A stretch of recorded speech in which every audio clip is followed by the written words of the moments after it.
And for the four most famous words in motorsports, the chairman and CEO of Food City, Mr. Jack Smith. Gentlemen, start your engine.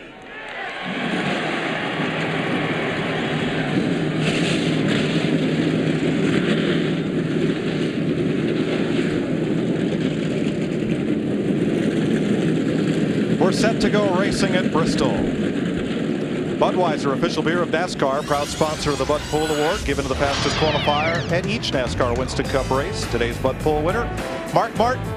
Since 1979, Anheuser-Busch has awarded more than $7 million as title sponsor of the Pool Award program. Well, let's have a look at the starting lineup for today's 500-lap race at Bristol.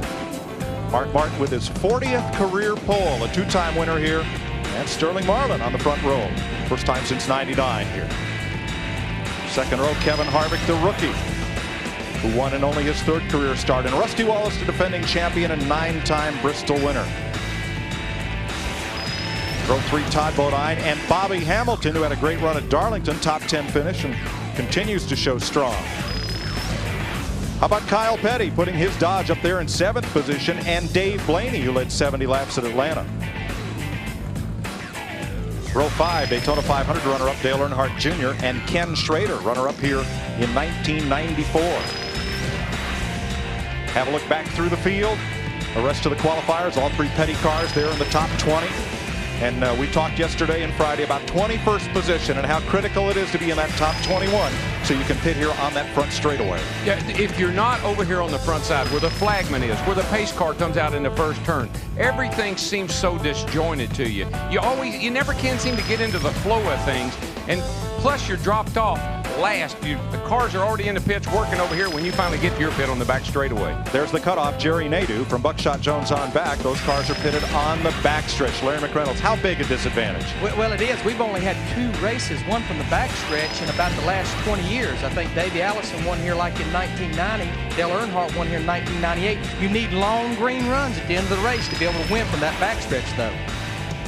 Well, one of the things always, if you're going to be on the back, you need to be down here in the first pit at the 3rd turn, or you need to be back here at the first pit coming in right off the 4th turn. Sometimes you can juke them a little bit there and slip down pit road and really not lose that many spots. But when it comes down late in the race, that's when there's a problem. That's the pit stall Johnny Benson shows right at the entrance of the back pit at turn 2. I'll look back through some of the provisional starters for today's race. 43 drivers will start. 46 made qualifying attempts here at Bristol. Kevin LePage replacing Robbie Gordon for the Morgan McClure team. And Mike Wallace, the final starter. Here are the drivers who loaded up and went home. Rookie Jason Leffler, the independent driver Carl Long, and in Junie Dunleavy's car, Hut Strickland. You know, and it's Leffler is a big surprise. Young, talented driver. His teammate is right up there, Sterling Marlin. He should have been in the race. Pace cars rolling. Let's get set to go racing. They call it like flying fighter planes in a gymnasium to race here at Bristol.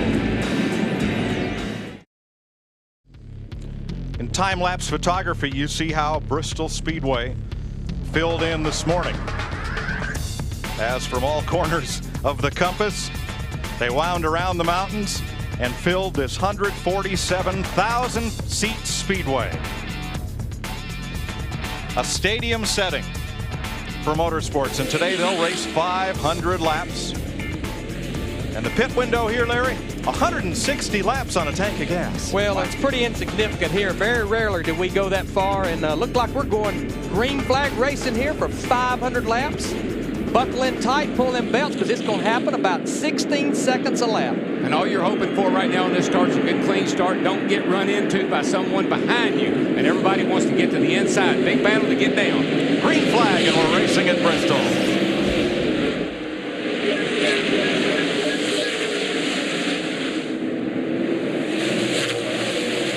Mark Martin with a good jump. The front 4 single file.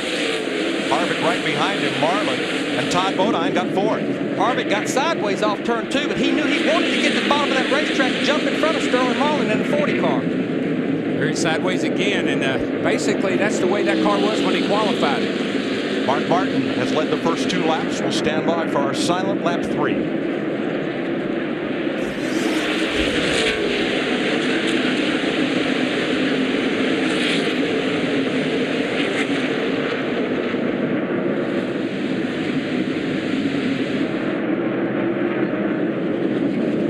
Lap 3, and the young fella driving Dale Earnhardt's team, or the team Earnhardt would have driven for here for Richard Childress, takes lap 3 to take the lead. And Larry, he just proves to me one thing: Moose can be fast, because he was sideways there for a couple. Got to go around 25. Nadu. And look at them stacking up back there behind him. Look at them. 97 around. 92. 97. We talked about it in the opening. One car spins, normally collects 2 or 3 other cars. There's no place to go. And the spotters are hollering, they're hollering their lungs out, but you can't get wound up. It just won't stop. There they all are, and they're right on top of this. They're right over in the 3rd turn, and they can definitely see what's going on, but it happens so fast, and you're going so fast. Let's see if there was contact that turned Nadu around. Here's Nadu right here. No, he just got it around. I don't believe anybody got into him. It looked like he just come around. Now watch these other guys. They got nowhere to go. He's going to come down the track, they think, but he stops. And here's the accordion that all compresses behind him. Again, your spotters, they don't know where to tell you to go. This racetrack is not that wide. Look at them just bumper tag there. Stacked up 5, 6 deep. That's what you really fight here the most, is getting run into from behind. You know what you're going to do, and you can see better than the guy behind you. It's hard to see around these cars. You can't see through them because the spoilers are so high on the back of them. Round goes Nadu, all by himself, trying to get back in the throttle.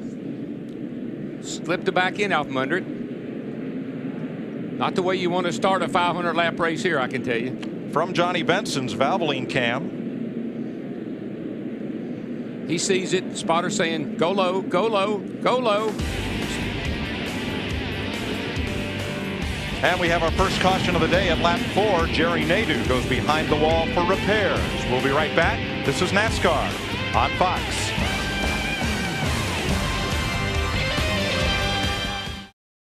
Welcome back to Bristol. 1 lap. We'll go back to green after Jerry Nadu got into the wall in turn 4 on lap 4. Kevin Harvick, your leader, Sterling Marlin, Todd Bodine. Kenny Wallace got the worst of that one, other than Nadu. The nose of his Pontiac pretty well damaged, and there you see damage on Stacy Compton's right front as well. There's Kenny. His shopping bag got kind of ruffled up there. Oh, that's minor. That's just, that baby's just right for Bristol. Beat her on down. That's what they used to tell me here. We'll run the car a little high. We'll race it down. As long as they're rubbing the tires and the radiator can still get some air. That's it, buddy. Good. That's all you got to have. All right. 4 tires and a steering wheel. Let's get the Food City 500 back under green. Kevin Harvick. All right, here's the problem you have on a restart. Here's the start-finish line. Look, these cars are just now coming off turn 2. 42 cars still on the lead lap. Yeah. They're a half a lap down when the green flag comes out. Oh, this is worst-case scenario when you're in the back is a single foul restart, because you have to string out even that much more. It's good for the race, though, because everybody's trying to get into some kind of a rhythm. Maybe now they'll get that chance. What you want to do here is just get you a little gap between you and the guy in front of you so you don't run into him, and then a little gap between you and the car behind you. We got a heck of a battle here for the 8th position. Dale Earnhardt Jr. in the 8 car, Dave Blaney in the 93. Dale Earnhardt Jr., one of the fastest cars in that final practice yesterday, knocked the nose off. They was repairing it this morning. They said they was ready to go. They are ready to go, and what Blaney is doing is really, really dangerous, because it's giving Dale Jr. that inside line. He gets that fender in there. Blaney cuts down a little bit. Around he'll go. And the problem we have at Bristol, if you ever let one car underneath you this early in the race, 10's going to come with him. Right behind them, there's Mike Skinner getting underneath Michael Waltrip. Andy Houston battling with them as you look back from the Lowe's cam on board Mike Skinner. Michael may have gotten more damage in that bump and go than we thought he did, because he's falling back. Casey Atwood in the 19, the Ray Evernham Dodge with the green numeral on the roof, passing his teammate Bill Elliott. And them old drivers, they start looking for that high line because it ain't so crowded up there. Now Ricky Rudd's going to give Elliott a try. That's where you find clean air on a track like this, is up on the outside where there isn't anybody. But there normally is not a lot of grip in the racetrack up there. We've watched Rusty Wallace win 9 races here. You won most of your races, Darrell, after it was concreted right around the bottom of that racetrack. Yeah, you got to hang that left wheel on that yellow line. But if you're back in the pack and you want to move forward, you're going to have to venture up in no man's land.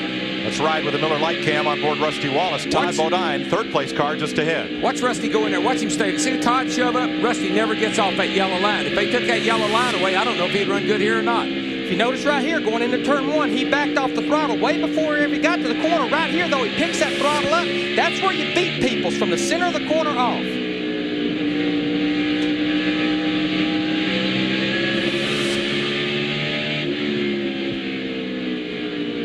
Let's let you crank it up a bit, folks. Those of you with surround sound, you can feel it here, 800 horsepower.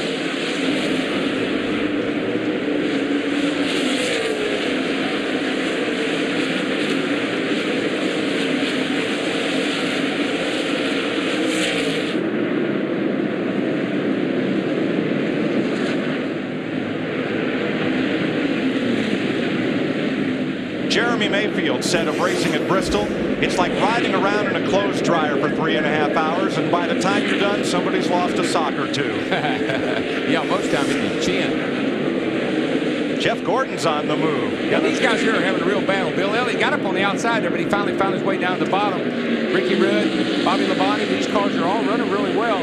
I think Gordon's just waiting for an opportunity to pounce. Turn 4, Robert Presley in the wall. Jeff Burton spins around to miss him, and everybody else has to thread their way through.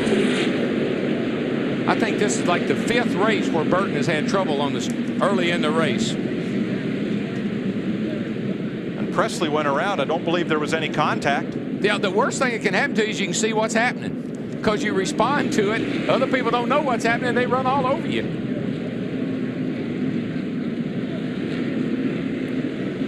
Let's see what happened to Robert Presley, who's had quite a strong season so far. It's going down into turn 3 right here. There you see Robert Presley. Looks like he got a little bit of help from Johnny Benson in that 10 car. Just comes on around. All it takes is just a little nudge right here, and it'll send you sideways. See, he opens the door. Open the door. Let that inside line look like it was open. Robert cut down, trying to make the turn. Nowhere to go. From Tony Stewart. Whoa. All the way down to the apron. That's about the only place you could get through and know you was going to be safe. Second caution of the day comes out on lap 24. Kevin Harvick leads at Bristol. Sterling Marlin, Todd Bodine, and Rusty Wallace.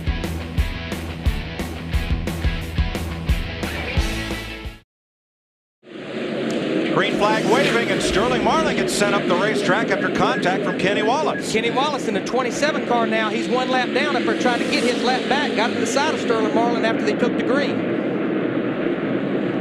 Boy, the cars, they are absolute. Here's got one around, guys. Andy Houston is in the wall in turn 3. Caution is out again. Nobody else involved in this one. Here comes Kenny Wallace to get his lap back. He'll pretty much get it back with ease. Kevin Harvick don't push the issue here. No, it's only car a lap down. So Andy Houston, who's failed to qualify the last couple of races here. That was... we'll let the pictures tell the story. That was very uncalled for. Well, let's ride with Mike Skinner. See, the 96 gets up off the bottom of the track. Leaves the inside down here open. Skinner thinks he's got a shot. But you know, that cat on the outside's got to get down in the corner. He can't just ride up around the top. So it's the third caution of the day at lap 30, and the victim of this one is Andy Houston. NASCAR on Fox returns to Bristol after this. Welcome back to Bristol, Tennessee. Third caution flag of the day. Andy Houston walked away from that hard hit into the wall up in turn number 3. Let's get an update from pit road. First, Steve Burns. Mike, our pole sitter, Mark Martin, has dropped to the 5th position. He told Jimmy Fennick his car was just a little bit loose at the beginning of the race. We've only run 20 green flag laps. He's happy now, wants his spotter to keep him in a heads-up position. Kevin Harvick, meanwhile, said he's running faster in that number 29 car than he did at practice yesterday. And he said, well, I was just a little bit angry from the Busch race. He's faster now. Let's go to Dick Berggren. Dale Jarrett is pitted just off the 4th turn here at Bristol. This is simply the loudest place in all of NASCAR because the sound rockets off these huge grandstands.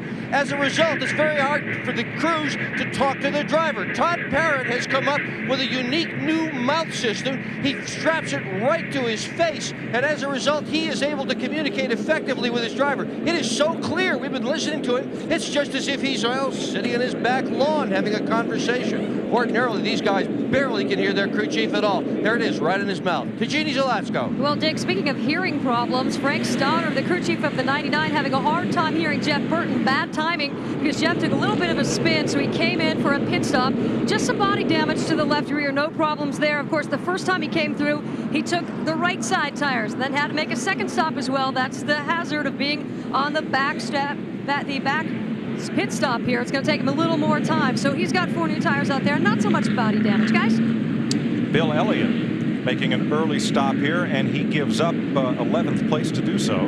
Yeah, I don't believe he was happy with his car. He'd been up on the outside, finally got back down on the inside there, but I think he was struggling with his car a little bit. You know, that noise factor, that trying to hear your crew, it can drive you crazy. It's just another one of those Bristol elements. Well, next week we go to the wide open spaces. We'll be stampeding to Texas. And both the Busch Series and the Winston Cup race will be on Fox. We're going to start off Friday with Winston Cup pole qualifying on Fox Sports Net. Then on Saturday, the NASCAR Busch Series race is right here on Fox, 1 p.m. Eastern Time. Then we'll switch over to FX for final practice. NASCAR this morning, next Sunday on Fox Sports Net in the morning. And then the Winston Cup race presented by Home Depot on Fox, 12:30 p.m. Eastern Time. Our coverage begins. And then NASCAR Victory Lane Sunday night. And that racetrack down there in Fort Worth, it is a mammoth facility. Bruton Smith, Eddie Gossage created about 5 years ago. You talk about fast. It is a fast racetrack. What's going on down there, Steve Burns? Kevin Harvick may be fast, but they're worried about their battery power. It's only showing 12 volts. Larry, they have turned off all the fans. They're watching that situation very closely. Let's go to Chris Myers. All right, thanks very much, Jeff Hammond. You were saying, hey, shaking your head, not good for Kevin Harvick, who had quite a run yesterday in the Busch race. Yeah, Chris. Right now, if you're already down on battery power, you're in trouble. I'm telling you right now, the battery will not carry it the full distance here at this race. They'll have to come in and change it if they have that alternator problem. 30-plus laps already, 3 cautions. The record for Winston Cup race is 20 cautions. It's happened twice here at this speedway. What is it telling you early, that the drivers are not being very patient? Yeah, they're all in a hurry. As we talked about earlier, we got a lot of good cars in the back of the racetrack, right in the back of the pack, trying to get to the front. So you got to watch it right now. Guys are pushing and shoving real early. And we are going green. Now it's a 12-volt system at Larry. It normally operates at what, about 15 volts? Yeah, you like to see at least 14 volts up there. And what they've had him do, they've had him cut the electric fan that cools the radiator off, the brake blower that cools the brakes, and the blower probably that cools him. And we're back racing, though. That 29 car, Kevin Harvick's still leading this thing. No, they cut the things off that cools him first. They save those other things for later. When he starts whining, they'll tell him to turn them back on. This 29 car, it's the same car that Kevin Harvick run at Rockingham, his first race in this car, and it's the same race car that Dale Earnhardt drove to victory at Atlanta last spring. You know, those front cars are leading out just a little bit, but you know, Kyle Petty qualified up there in the 7th spot, and he is hanging right there. Great run for Kyle. I'm glad to see it, man. He needed it badly. Under pressure from Kenny Schrader and Dave Blaney. This is a Kyle Petty kind of race. Got to be patient, stay out of trouble, and that's the way Kyle races. Don't charge the turns, accelerate off. That's what he likes to do.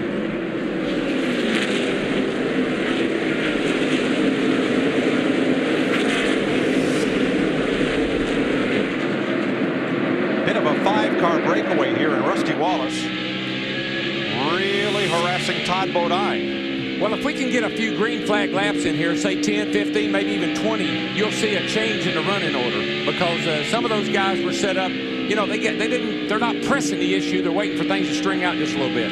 Daryl, this is a brand new car they brought here for Rusty. I talked to Robin Pemberton, his crew chief, this morning. They won both races here last year. He said, Larry, it's the exact 4 springs, exact 4 shocks, exact sway bar, exact setup that we won here with both races last year. Well, watching the car go around the track on that yellow line, I'm sure it is. Because that's right where he has yellow line fever.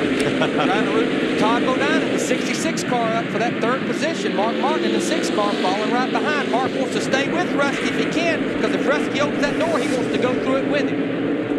And Rusty's, I mean, he's won this race a lot of times, and he knows how to win, but he's also can get very impatient with someone that holds him up. Patience and feelings. And the reason I say feelings, whether you're a driver, whether you're a crew chief, whether you're a spotter, the best thing you can do is in the morning, leave your feelings outside and pick them up when you leave here, because if you don't, you're probably going to get them hurt. Oh, yeah. It takes 15 seconds to get around here. It takes 15 seconds to get 4 tires. It takes 15 seconds to get in one wheel of a fight. Pretty impressed with Todd Bodine in the 66 car. They was not very happy with his car yesterday. Of course, he run good in that 00 Busch Grand National car yesterday. They tried the setup out of that car under this car. Just didn't suit this Winston Cup car. Yeah, he was like 38 quickest in rush hour yesterday, so they definitely helped the car a lot. Pick up the battle for 19th place, where Joe Nemechek is trying to hold off Jeremy Mayfield. 33 and 12.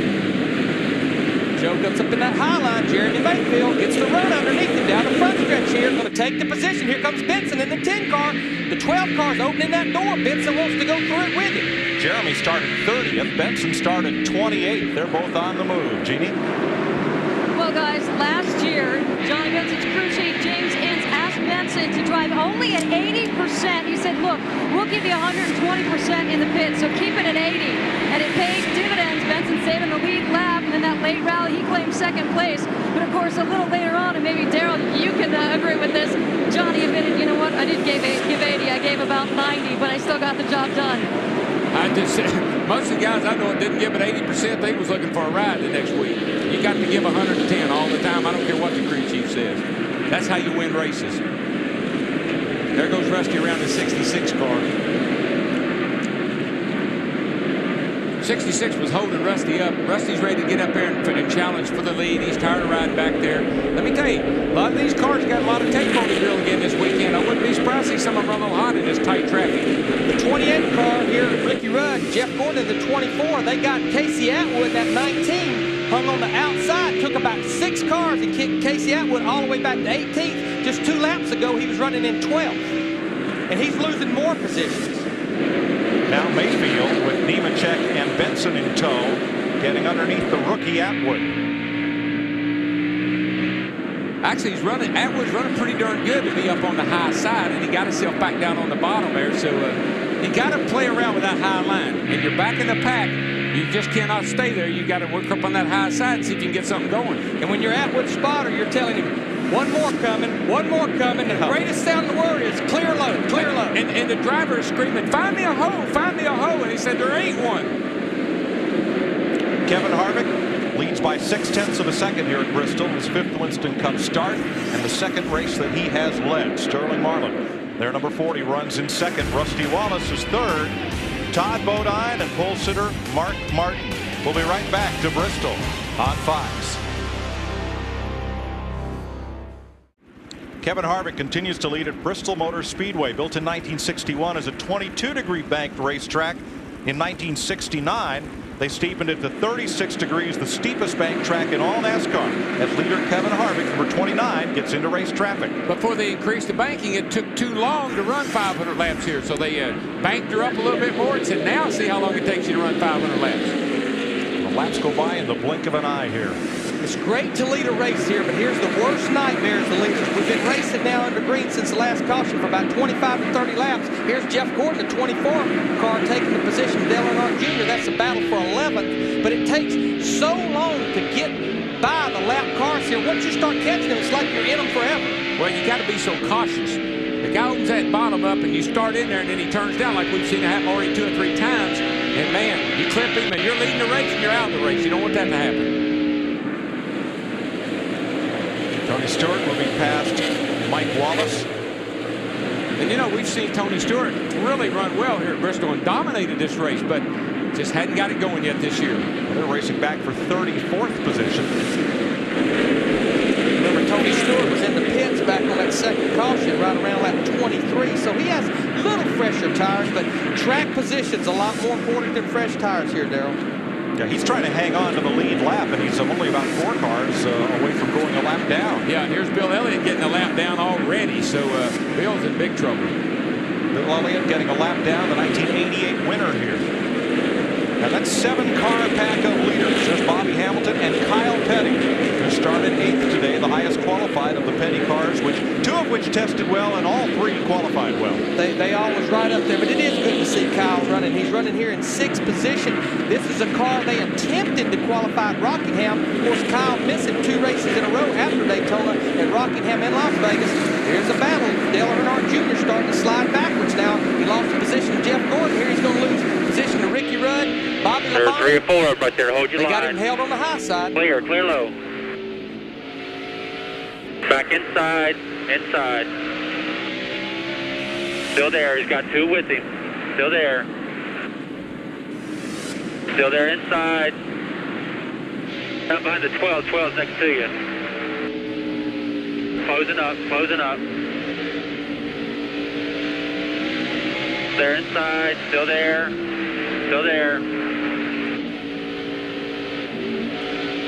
No break in that traffic. Still there inside. Just can't get to the bottom. That's his spotter, Ty Norris, telling him, trying to hunt him a hole on the bottom of the racetrack. What happened is his car's gotten real loose, and he just couldn't run up on down on the bottom. He had to move up a little bit. When he did, here they all come.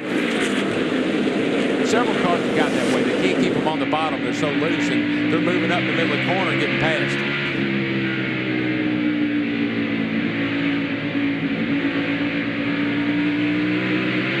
Well, we got a spin on the backstretch. Kurt Busch, I believe. He just barely caught Rusty Wallace, and Rusty saved it. He just tipped Rusty trying to get around him. I think he may have done some damage to Rusty's left rear, but I don't think it was substantial. But I believe he may have knocked Rusty's left rear down. 4th caution of the day. It comes at lap 78. We've run 78 laps. I'm going to say our leaders will be on pit road. They'll get them 4 tires here. Be a good time to adjust on those cars. They need a little adjusting.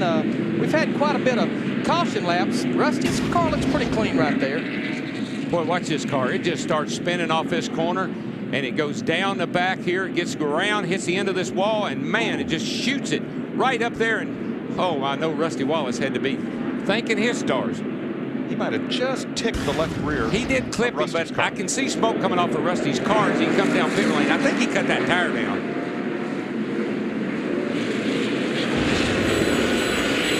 Pit road, a busy place here on the front straightaway. Steve Burns. Kevin Harvick is a bit free off the corner. They're going to take a half-pound off the right rears. We also see Sterling Marlin. 4-tire change for Kevin Harvick. 29 is down and away. Looks like he's going to beat Mark Martin out. 16.2 for Harvick and a 6 still in. Let's go to Matt Yoakum. A little bit of trouble in the left rear by Robbie Fuller. The tire was flat when he came in. A long stop for the 2-car Rusty Wallace. The big gainer is going to be Jeff Gordon. They had a great pit stop. Another team that had a good pit stop, and we got our guys checking right now. Kyle Petty come out in 3rd. I question maybe whether he changed 2 tires then or not. Boy, I can't imagine anybody would take 2 at this point. Dick Berggren. Jeff Gordon had a nice clean pit stop. Nothing spectacular. It was a 15:48 stop. That's not among the very best that we will see today. But it was nice and clean. The car was a bit tight. They loosened it up with air pressure. And as always, Gordon moving forward to the front. Mike. Thanks, Dick. There is Gordon back out after pit stops, up to 7th place. Now, here is what put Rusty Wallace into that long pit stop. There goes Kurt Busch. Well, let me tell you, when you see how close this thing gets to taking Rusty out, he can thank his lucky stars that this is all he had, a little scrape on the left rear. Watch this. Woo. I think it hit that thing right in the left rear tire. From Rusty's onboard camera.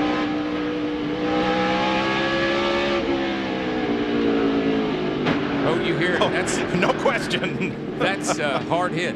Harder than it looked. So we're under caution for the 4th time for Kurt Busch. Rusty Wallace back on track. This is NASCAR on Fox.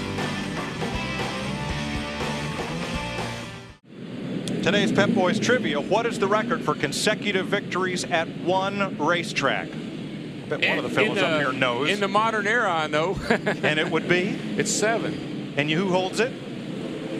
I think I do. You co-hold it. I co-hold it. Darrell won 7 in a row here at Bristol. Richard Petty won 7 in a row at Richmond. Oh, the king. So I'm tied with the king. That ain't all bad. That's not a bad thing. Not all bad. Now, Kevin Harvick pitted as they gave one to go. Steve Burns. Mike, we know why. The 40 car of Sterling Marlin was pitted right in front of him. He had to back up on pit road. He backed up the same time Kevin Harvick was leaving. The left front fender pressed down on the tire. They had to bring him back in to pull the sheet metal off that left front tire. So one of the things you don't want to have happen with a rookie driver is to get things like this going. As long as he can run a routine race, keep him calm, keep everything under control, he does an outstanding job. Now he's got to work to all this traffic, knows he's got a chance to go and lap down, puts a lot of pressure on that young boy. The only car restarting behind Harvick is Jerry Nadeau, back on track after bringing out the first caution at lap 4. And we'll say hello to his car owner, Papa Joe Hendrick, who underwent surgery this week and recovering nicely in Charlotte. One of my favorite people, best guy, one of the nicest men in racing, and been around for a long time. And Papa Joe, I love you, man. Just an update, Kyle Petty in the 45 car, his boys did change 4 tires for guys that hadn't done a lot of pit stops. That was a good stop for those guys. They got him out what turns out it was 3rd, and now he's 2nd on this restart behind Marlin. We're back under green. Got 2 Dodgers running 1st and 2nd here. And the pole sitter in hot pursuit. Sterling Marlin gets about 8 or 10 car lengths advantage, while Kyle Petty had to fight those lap cars of Bill Elliott and Robert Presley. You're reminding us that somebody up here picked Sterling? It's a little early, though. It's in Bristol. I'm sure we'll get reminded. And I'm sure broadcasters need to leave their feelings outside the racetrack, too. Let me show you what happened to Harvick here in the pits a few minutes ago. Why he had to come back in. Had to give up the lead. Here he is right here.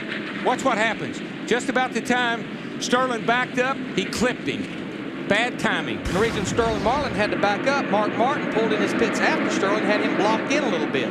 No fault of anybody's, just that's how tight it is in the pits. See how small those pit boxes are. You try to get a car in there, everybody's pitting. Schrader, turn 2, got turned around, and he's in the fence. Coming back down the racetrack, which is not something you want to have happen. Jeff Burton got in the back of Brett Bodine and knocked the front end of his car in a little bit more than it was a while ago. Ken Schrader, I think he had a little help, got turned around and up in there into the turn 2 wall. Well, when we get these, oh man, the Peanut Man, the M&M Man don't look so hot. He's feeling, I'm sure Schrader's feeling the same way. Oh, crunching the concrete, not in your hand. He didn't look that way before he hit the wall. This is turn 1 and 2. There you see Dale Earnhardt Jr. He moved up the racetrack a little bit, got into that left rear quarter panel, sent Kenny Schrader turning around. Boy, I just can't say it enough. You leave that bottom open just ever so slightly, half car length. Guy behind you gets that nose in there, around you go. Let's give it a listen here.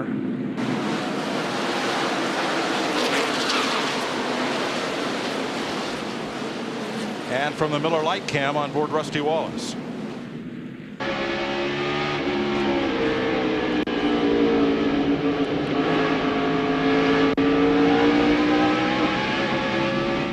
And from the Lowe's camera on board Mike Skinner.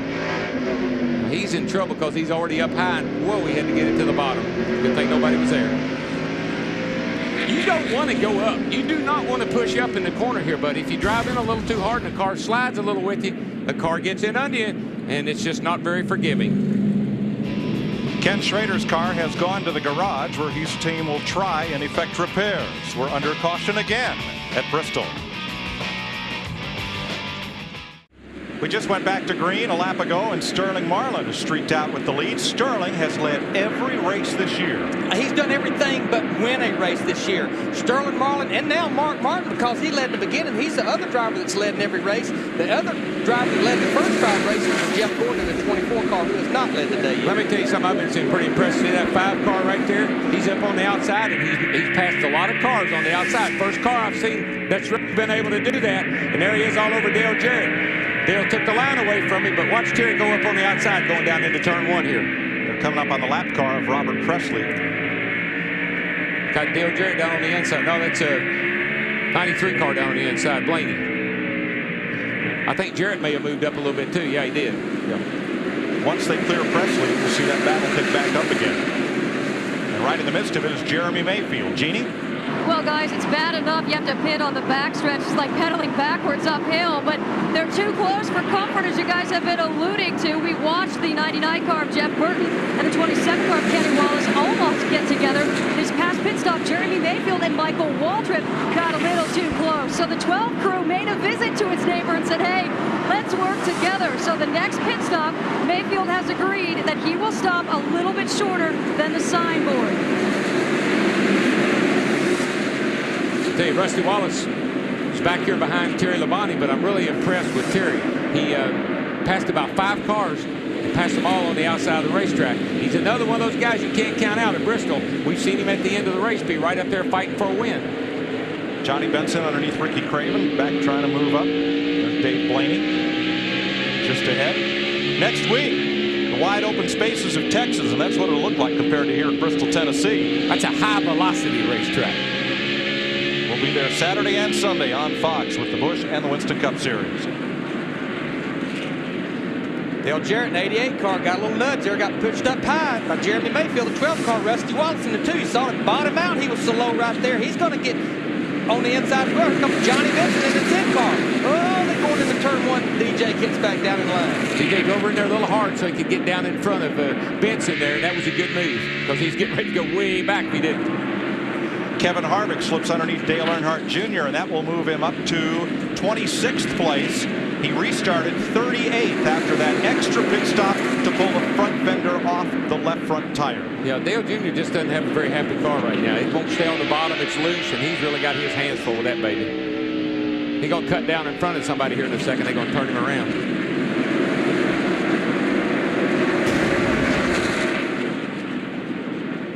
Now, here's how you win Bristol.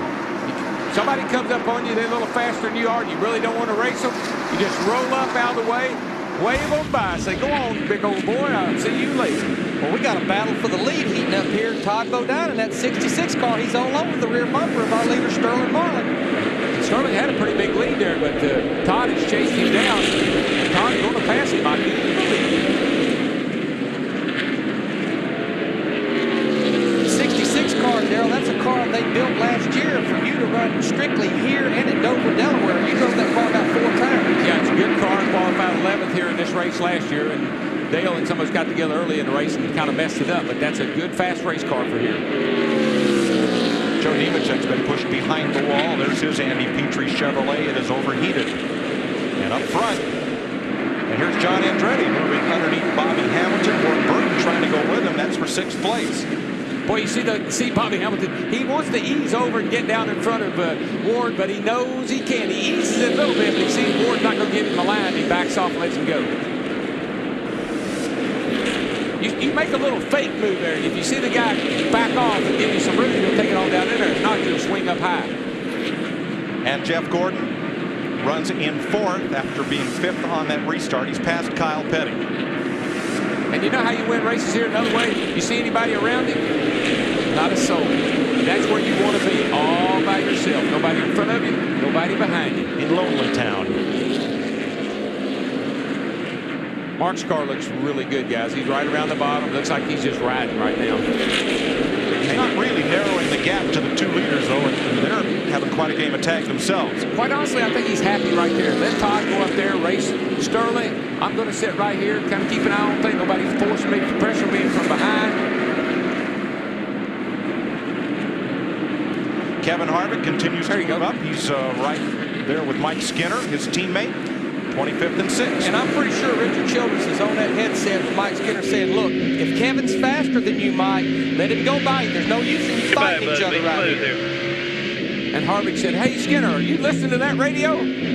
Well, they had to work underneath Elliott Sadler. They're up there in the red car on the high side. Well, Harvick's passed about 10 or 12 cars since the restart, but he knows he's got to, buddy, because the leader just went by the line. He's coming off the turn 2, so he's got to get going. Yeah, the leaders are on the same straightaway as these guys right now. When they go off into one car, the other car, the leaders are coming off the corner behind there. Here's Rick Mass in the 50 car. He's off the pace trying to get the pit road. You just can't believe how quickly somebody can catch you here. I mean, in 3 laps, a guy can come from nowhere and be up there racing you. Now the leaders are going to get back in race traffic once again. They're going to catch up to Mike Wallace here fairly soon and begin to get into the business of lapping cars. Todd Bodine has never led a Winston Cup race here at Bristol. He's had 2 Busch wins here. Darrell, the fastest car on the racetrack right now is the car right behind these cars here. Jeff Gordon in that 24 car. He's about a 10 faster. Here he's aiming in on Mark Martin, that 6 car. This will be for 3rd position. He has caught Mark, run him down here in about 4 or 5 laps. Yeah, he's got that burner on them flames. He's got it down on low right now. Kind of got it on simmer. He'll turn it up on high later on. See what Mark did? Right up out of the way. He caught it. He let him go by. But Jeff Gordon had to deal with something here that he normally don't have to deal with. He started 15th. He always starts up near the front. He never has had to deal with that hardly before. And in the first few laps, Larry, he gave up 3 or 4 places and then got into his rhythm and started working his way up through. Steve Burns.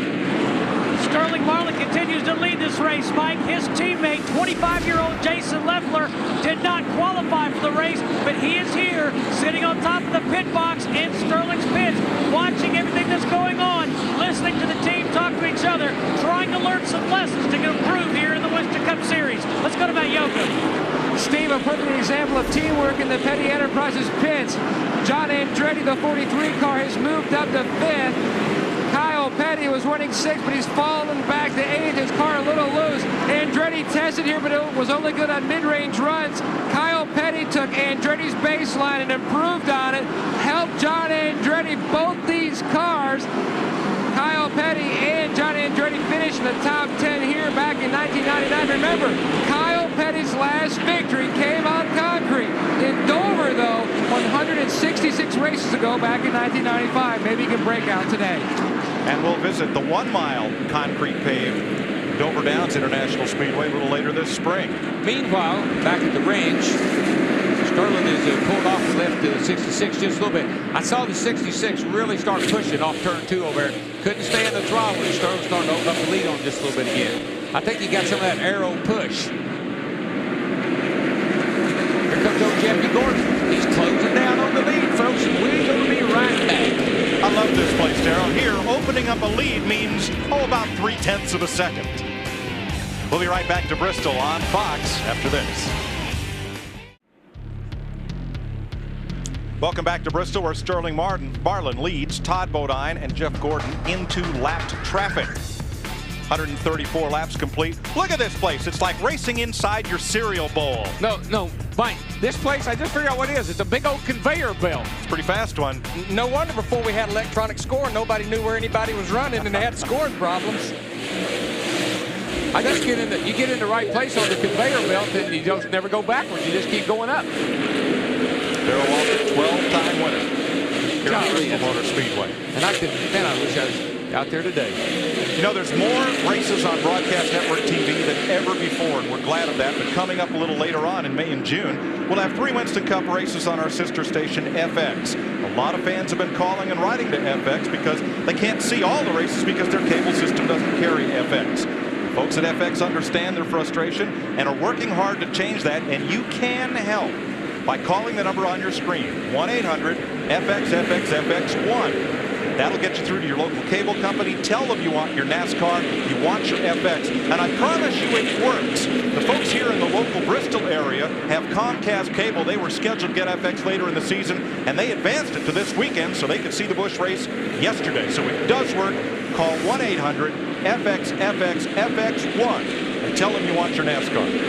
Boy, Mike, I was watching that 66 car while you were giving that, reading that, and man, he's looser than a goose off too over there, Larry. Did you see me turn her sideways? Gordon got right on him. If he gets loose one more time, Jeff Gordon's going to advance to 2nd place. I know that. I tell you, he's just tippy-toeing off that corner. You better be careful. He's jumping in that throttle, Darrell. We've been on these tires here now for about 45 laps. He jumps on the throttle right here. I think wants to get just a little bit looser than right there up on the straightaway. If he does it too many times, Jeff Gordon's going to be all over the underneath of him. Yeah, and he's going to be all over the concrete, but you just can't get away with that here very long. That's That's what happens in the car. It'll run good, run good, run good, and then all of a sudden that bad boy will start getting loose with you, and you don't know why. See him wobble a little bit off that corner. And there goes Gordon, gets underneath him, and that changes second place. Man, if I was spotting for the 66 car, that's what I'd been telling you. Hey, let that cat go. Take it easier. Cool them tires off. And these guys are fixing to catch about the next 10 positions that's about to go a lap down, so they got a bunch of traffic to try to work. Bunch of good cars right here in front of them, Larry. I mean, you got the 15, the 8, the 26, a lot of cars. Jeff Hammond. The car we hadn't said a whole lot about was yesterday's winner, Matt Kenton. Started way back there in like 24th position. Now he's moved up to 6th. Had a good pit stop. Looks like he's got this thing right on the bottom of the racetrack like he had it yesterday, making his way to the front. He's the biggest gainer in the field right now, Jeff. Trouble for Kyle Petty. He let about 4 fellas go underneath him and then picked up his pace again. But Kyle has fallen back to 16th place. Yeah, that car, as we go here just a little bit further, he's losing the handle on that car. And the one thing as I look out here right now, the sun is beating down. There's not a cloud in the sky. The 90-minute practice yesterday, late afternoon, it was overcast and blue. There's no question in my mind, Daryl, these cars are not gripping this racetrack as good. Well, the thing about it is the tire pressures have built up to the maximum buildup right now. They probably got 20 pounds of buildup in the right side tires. And on this concrete, folks, just like riding down the highway, you know how you get that bump, bump, bump, bump, bump, bump, bump. Well, that's what you've got here with high pressure in your tires. Like a big old basketball, it won't stay down on the court. There are your 3 leaders, Marlin, Gordon, and Todd Bodine. Mike Martin was 4th. He's been bypassed by John Andretti. There's a bunch of good cars right here in front of the leaders. See, Dale Earnhardt Jr., he can't even get that thing to hardly go straight down the straightaway. He's about to go a lap down right here. No, and he likes that preferred line, but here we got trouble. 11 car. Brett Bodine goes around in turn 4, and Blaney has to jump down to the track apron and miss him. Everyone's going to get through to the start-finish line. What a break for Jimmy Spencer, Dale Earnhardt Jr., and Bill Elliott. That caution flag kept them from going a lap down. Yeah, Michael and a whole bunch of guys were, I mean, they were right there within just a stone's throw. Matt, what's with Kyle Petty? Well, Mike, Larry touched on it earlier. The temperature is a lot hotter today. Almost 20 degrees difference in track temperature from the end of happy hour, the final practice session Saturday afternoon till today. Kyle's car very loose. He cannot get any forward bite off the corner. They're talking about right now adjusting that 45 car Petty's with air pressure, maybe a chassis adjustment. Yeah, take some rubbers out of the rear springs, let some air out of the rear tires, and get some bite in those rear tires. Pit road's going to be busy here. We've run about 57 laps. Dick Berggren, what's going on? Jeff Gordon is in his pits right now. Remember, this race last year, he had this race in hand, except he ran into Steve Park's tires, damaging his front end. After leading 225 laps, he still lost. These pit stops critically important. Gordon with a great pit stop to Steve. Sterling Marlin in 4th tire, 2 rounds of wedge in. He's tight off the center. Marlin is down in front of the 43. Harvick in the 29 right behind him. What's going to be a 4-tire stop for the 66 car top of 9. He was loose up off the corner, much like Kyle Petty. So they adjusted with air pressure and a chassis adjustment. The Genie's Alaska. Well, the 17 car is running so well, they're not going to make any changes. Just 4 tires for Matt Kenseth, and he's on his way. Great pit stop.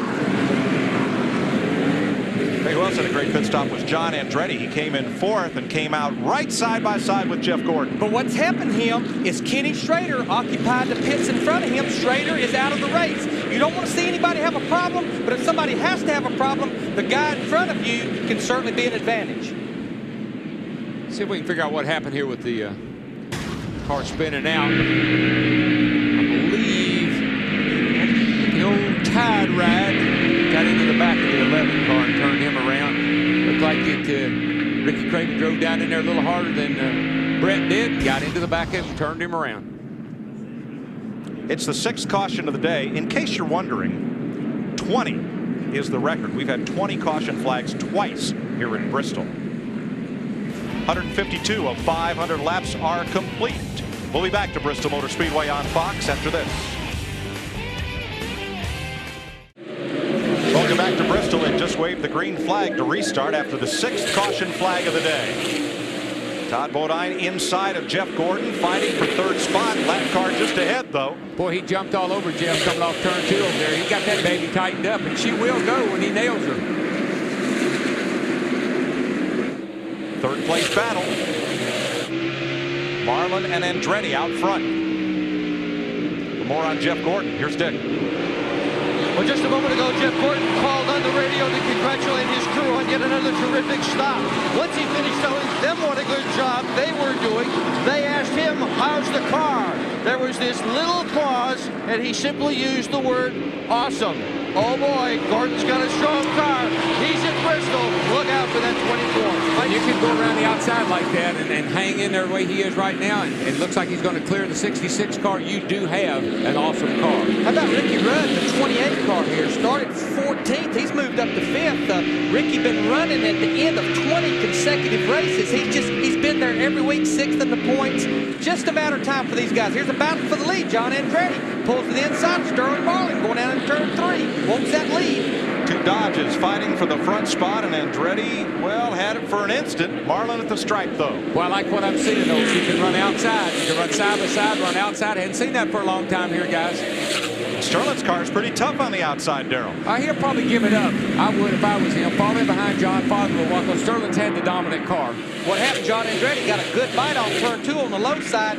Won the race, getting into turn 3, took the lead to the middle of 3 and 4, and he's leading this race. Here comes Jeff Gordon, though, back in that 24 car. Yeah, we just turned the heat up on that baby a little bit. It was on simmer. We're going to turn it up to warm. I'll let you know when they get ready to turn it all the way up. I'm going to tell the people who are not Jeff Gordon fans hate it when he uses the word awesome. You know what that means. The fans are saying roll. That's right. Oh, he's right on Sterling. See, that pit stop made a little adjustment. Here he is. But I'm impressed with Sterling Marlin. Where did he come from? Look where he was last year, and look where he is this year. Big change in performance, up there fighting for the point lead. Ooh, Brett Bodinen back there in the pack. 3 wide into turn 3. I didn't think he could do that. And really what happened, it's going to cause him trouble in the back and behind him because it bottled everybody up. Ricky Rudd shadowing Todd Bodine. Right here for 4th place. You watch from the Haviland onboard cam with Ricky Rudd. Left down. No. Somebody called in, wanted to know if he's a lap down. Wants him to get out of the way, whoever that is. I think it's Ricky calling in about Todd. But Bobby Labonte in the 18 car there started out 13th. He has never posted a top 5 finish at Bristol in 16 races. Bristol has not been good to him. This car rode as a backup car for the last 2 years. Here goes Gordon for 2nd place. Goes underneath Sterling Marlin in that 40 car. Now, we talked about 3 abreast. Brett Bodine and Ricky Craven. Remember, they were the last caution, so they come out of turn 2. And Brett gives Craven a little howdy, and here comes Blaney. You just remember, Brett just spun out, but that's what caused this caution. So his car is very unstable. And he had Blaney underneath him, and he had Craven on the outside. He was in no man's land. I'm glad somebody was smart enough to back off there. We was going to have our next caution. You can't hardly run 2 wide here, much less 3 wide. Well, you just can't get off the corner here. It's too slick down low. Can't get the grip. Looking back, there's Ricky Rudd. Car right behind Ricky's lap down. Tracy Compton got in trouble early. Rudd, the 4th place car. Now Todd Bodine is the 5th place car. There's Todd. And he's slipping back big time. I don't know what they did to him on the pit stop, but they better undo it real fast. Steve Park in that 1 car up there in that 7th position. This is the car that Steve Park won Rockingham with and finished 2nd at Darlington last week. He's wanting to get up there in that top 5.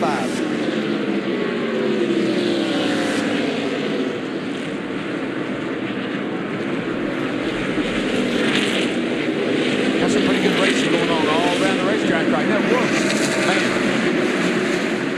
Kevin Harvick trying to work his way back up through 16th. Remember, earlier, Harvick on a routine caution flag pit stop pulled out, nipped Sterling Marlin pulling out of his pit and bent the left front fender in against the tire. He had to give up the lead to come back in under caution, have them pull it out. So he's come from the back and working his way forward. But he's reminded me a lot of Dale Jarrett last week. Hadn't panicked, kept the fenders on the thing, slowly but surely, methodically working his way back toward the front.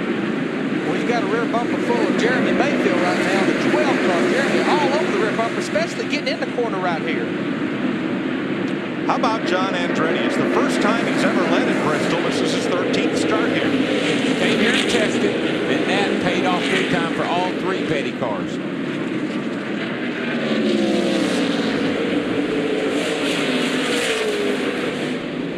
know, the other thing that somebody I love it, Larry, when a car runs good, and then all of a sudden the pit crew does better than it's ever done before. They're making better pit stops than they've ever made before. There is no question. We talk about it every week, but here at Bristol, it's absolutely easier to pass them on pit road with your pit stop than it is on the racetrack. And he had a great pit stop.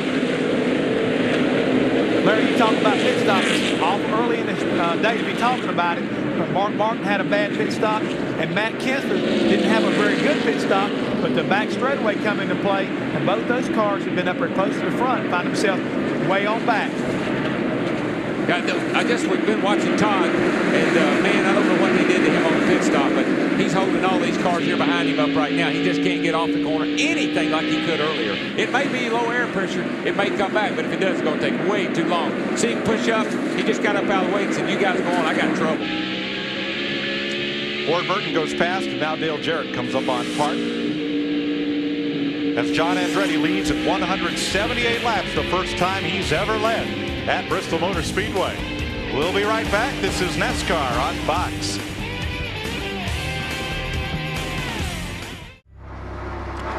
.187 laps complete. Jeff Gordon looked to the high side to get past John Andretti for the lead. 8 different leaders in this race, as Gordon is now the front runner. Kyle Petty's in the pit. Slowed way down, fell back. I don't know if he's got an engine problem. Yeah, they're going under the hood. Looked like something happened to it. He just slowed down all at once. Next week we'll go to a track Kyle likes, Texas Motor Speedway in Fort Worth, the Busch race and the Cup race next week on Fox. We'll start it off with Winston Cup qualifying Friday afternoon on Fox Sports Net. Then Saturday, the Busch Series race on Fox, and final practice on FX for the Winston Cup cars. Then Sunday, NASCAR this morning at 10 a.m. Eastern, and when our coverage begins at 12:30 p.m. on Fox, Darrell Waltrip will sit down with Dale Earnhardt Jr. And then you'll see the Winston Cup race and NASCAR Victory Lane on the net to wrap things up next Sunday night. I was going to sing T for Texas and T for Tennessee, but some people don't like my singing. I'm working on it though, folks. I'm going to get better. Matt, Kyle Petty's problems? Kyle Petty has gone back out on the racetrack. It appears something amiss under the hood. Either a head gasket or rocker arm is broken. You can definitely tell, though, there's something wrong with that engine. He's going to try to ride it out as long as he can, but it's going to make for a long day. 308 laps or so to go here in Bristol. Darrell, this is the hardest racetrack in the world to try to get out of the way of people. Oh, yeah. Driving a slow car here is no fun whatsoever. You'll get run over. You'll get wrecked. You need to just probably park the thing. You pull so much gear here. You turn these motors 9,200. You have to get up out of these corners and have what I like to call passing gear. If you're going to pass anybody, you got to have a lot of gear in that thing. That's why you see them bust loose coming up off the corner. Got a lot of gear. Spins the rear tires. The guy that can manage that is the guy that can do the best job here all day. But it's the type of RPMs, Darrell, where you'll turn them maybe 8900, 9000. It just goes up there and spikes. It don't stay there for long. It just goes up there and spikes for a second. But these Dodge engines, I don't know if they've been groomed. I don't know if they've been punished like the guys would like to see them punished so far. Darrell, one of the cars backing up is Rusty Wallace. He just gave up a spot to Steve Park 2 laps ago. You see Park working around the outside there. He went in what happened to Rusty? He went in the corner, went in a little hard, caught the apron, and the car got loose, shot up the racetrack. He lost a couple of spots. I think he's okay. Well, Park got away from him, and he's been caught by Dale Jarrett now. Let's see if he gets his rhythm back here. I think he just got discombobulated. This is looking out the front windshield of Dale Jarrett's car right here. They call this car Old Faithful. They run it at Bristol, the only racetrack they run it at. He won here in August of '97. The unique thing about this chassis, Robert Yates bought it from Ford. It's a chassis that Ford bought, gift to Michael Kranica several years ago. They put a Lincoln body on it. This is when Lincoln was thinking about getting into racing. They decided to abort that project. Ford got the car. Robert bought the chassis. They turned it into Old Faithful, and they run it twice a year here at Bristol. I know a car here I like to run. I call Miss Piggy. Get in there and root around with the best of it. Jeff Gordon now working on Mike Wallace with John Andretti in tow. That's first and second place here at 200 of 500 laps. Sterling Marlin, then here comes Ricky Rudd closing in from fourth place. Ricky Rudd's got a good-looking hot rod today, boys. He's right around the bottom. That thing's coming up off the corner good and straight. Looks to me like he's in good shape. Hey, how about let's hop in here. Let's take a ride. Let's come. Wait a minute now. Let me come around and get the green. I'm just going down into 3 right here. I'm coming off, getting ready to come off turn 4. Right down on that yellow line. Hop out next to that wall. Here we go. Green flag. Down into turn 1. Let me catch that left front wheel on that apron. Shove up a teeny bit in the middle. Right back down. Catch that left front off. Right out next to that wall. Here we go. Just lift that engine. Barely gets up to 9,000. Slinger down in there. Gasser. Left wheel on the apron. Coming up off the corner. Hey, I made it all the way around. Didn't hit a thing. Like to run out of breath doing it. All that happened in 16 seconds. Wow. Dick Bergman? It used to be the teams brought old race cars here because they always got beat up. You know, cars with names like Miss Piggy. But Ricky Rudd today has got a brand new car. They brought it here, they tested this car, and crew chief Michael McSwain explained that it doesn't show up on the result sheet as to where you win or where all the points came from. They think they've got an advantage because so few other people have bought a brand new car, and they've got one. That 66 car, man, and for a guy that was up there fighting for the lead before that last caution came out, I know he's got to be wondering what in the world has happened, because he is going to go, he's in jeopardy going a lap down very soon. Boy, Mark Martin was right with him and had a chance, but slipped up, and Tony Stewart took advantage. A bunch of these guys, I don't know what they did on the pit stops. I know they made adjustments, but a bunch of them went the wrong way, Larry. They're going backwards. Well, that's the thing, and you know, it's such a fine line here. You can't be a little bit loose. You know, the rear end coming around. You'll tighten it up a little bit. It'll be too tight. Steve Burns, what's going on with Mark Martin? Well, Larry, I can tell you, he just talked to Jimmy Fennick, and he said he wants to take a pound of air out of that right front tire on the next stop. Pound out. I would say his car is pushing. It's not turning. But what it's doing is the right front's chattering across this rough concrete. And they'll get the chatter. And see that thing? Watch that AR. Remember what I was telling you about concrete? He just can't get that thing to bite. That's on the Valvoline car, on the 10 car. But same thing. You just see how much that A-arm is moving up and down. You get additional air pressure in that right front tire. She won't turn. She skips. And when it's not turning, you'll also use a little bit extra brake. And that builds air pressure as well because of the brake heat. That's right. You can't get back in the gas. Now, Mark's only 6 seconds from going a lap down. He restarted 10th. He has now fallen to 20th. Watch that thing. What? Just watch that A-arm, and watch how it's constantly bobbing up and down. That's hitting those little rough places in the concrete. See that tire? Look how it's working the sidewall of that tire. As that tire builds up air pressure, it quits working the sidewall and just starts sliding. So you lose grip. Right now, that tire looks like it's gripping pretty good on the 10 car. A lot of deflection. That tire is mean, boy. That thing's got 55-pound air in it, but it'll bow up under there.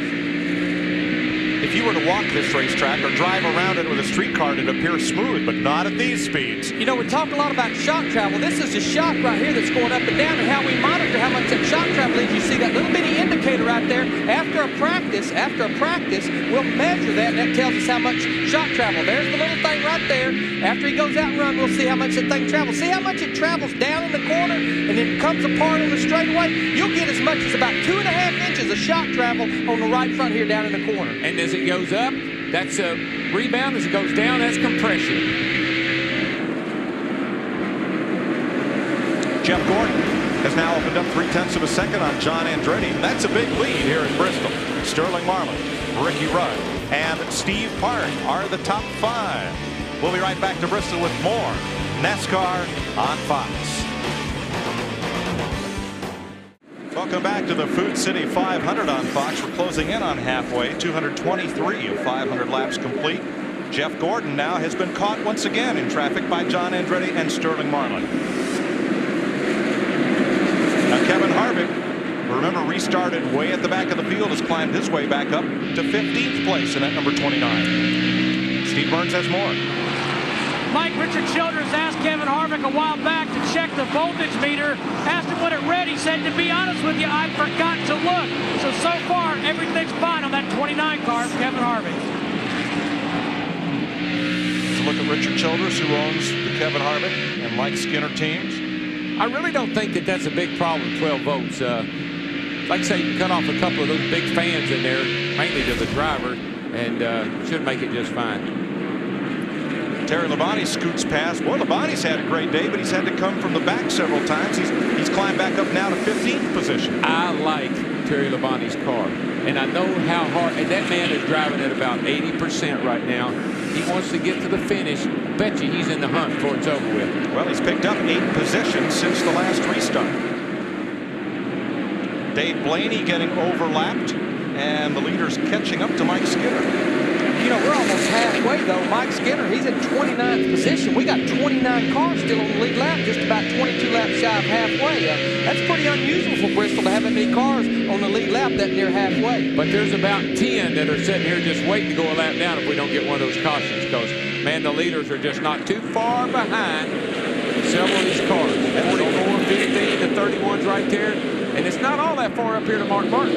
There's only 3 cars in the garage area: Nemechek, Schrader, and Kurt Busch. Oh, conveyor belt still full, still going around.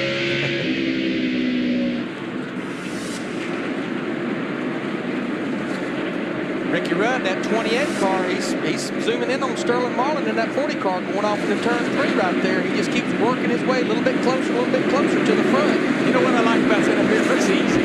I like it up here. I mean, I done run almost half the race, and I don't have a real, I ain't sweating or anything. I feel really, it's really easy. Oh, you don't have any donuts on? Your fender's not pushed in? No, look, my car's driving good. I hadn't hit anything. It's kind of fun. From the Lowe's onboard camera of Mike Skinner, that is the race leader right behind him. Mike Skinner, if there's one person at this racetrack, a lot of cars, a lot of teams want to caution, but he's wanting to hear so much. Caution's out, caution's out. He'd love to hear that here right now, along with about 10 other cars. Yeah, he's fishtailing up off turn 2 over there. He will not get out of Gordon's way. Gordon's going to have to work around him. He's going to make him work for it. But the way his car's coming off the corner loose, not much of a fight. Skinner fighting hard to stay on the lead lap. John Andretti in that 43 car, though. Jeff Gordon opens that door. Andretti wants to go through it. Sterling Marlin in the 40 car, he wants to get through there too before that door slams shut. Kyle Petty in the 45, he's back on pit road as well. And Skinner knows that, you know, maybe if I can just hang close, if I can just hang in here, maybe I'll get a car. If these guys will slow down, I can still get that lap back. They cut underneath Rick Mast, and then they'll pull up on a group that includes Kenny Wallace, Michael Waltrip, and Buckshot Jones. Steve Park, he's done moved up there into that top 5 as well, right on these guys while they was trying to get by Mike Skinner. Steve Park in the 1 car right there. The leaders work heavy lap traffic. We're just 14 laps from halfway. Here at Bristol Motor Speedway, Ricky Rudd trying to battle Steve Park for 4th. Can't hold him off. Park makes the pass. Park's steamy. Good on them old tires. Jeff Gordon, your leader. John Andretti, Sterling Marlin, Steve Park, and Ricky Rudd are the front 5 at Bristol. You're watching NASCAR on Fox. Jeff Gordon is in. They will adjust the car with tire pressure. He has reported he is a little bit tight in the middle and a little bit loose when they pick up the gas. Right now, the right side tires are already on.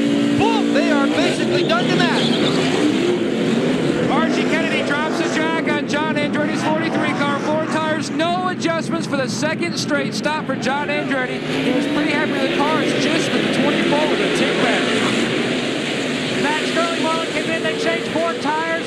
He said the car felt like he was vibrating a little bit. However, the tires were coming into him as that run got longer. They also made an air pressure adjustment. Billy Cyrus just stopped by to swap heads with Darrell Waltrip, but it's become an achy, breaky day for pole sitter Mark Martin. And the hits just keep on coming. Wow. That car got Bristol stomped. Jeff Burton hit the wall and came off right into Martin's path. And these 2 guys, I mean, you know, Mark was very optimistic. Thought he had a great car. Another air cleaner, too. And they will try to fix it. Yeah, I'm not sure what happened to Burton. He just come off turn 4 and slapped the outside fence hard, I mean, and then just bounced right out in front of Mark Martin, who had nowhere to go. There's all the work going on Mark Martin's car to try to get him back on track. There are only 3 cars off track right now: Kyle Petty, Joe Nemechek, and Kurt Busch. We come off turn 4. Bert, oh, something happened to that car. It had a right front tire like down. A right front tire went he just down went on that thing. straight and lit. Oh, man, that hurts when you hit that hard. Off of that corner, straight into that fence. And Mark Martin had nowhere to go. Nowhere. Steve Burns. Mike, the crew's working furiously, trying to pull the sheet metal off the front end of this number 6 car, Mark Martin. Jeff Burton has just stopped by, but it has pushed in severely to the front. We're going to find out if the suspension parts were damaged. We'll see if we can get a word with Jeff Burton as he walks by.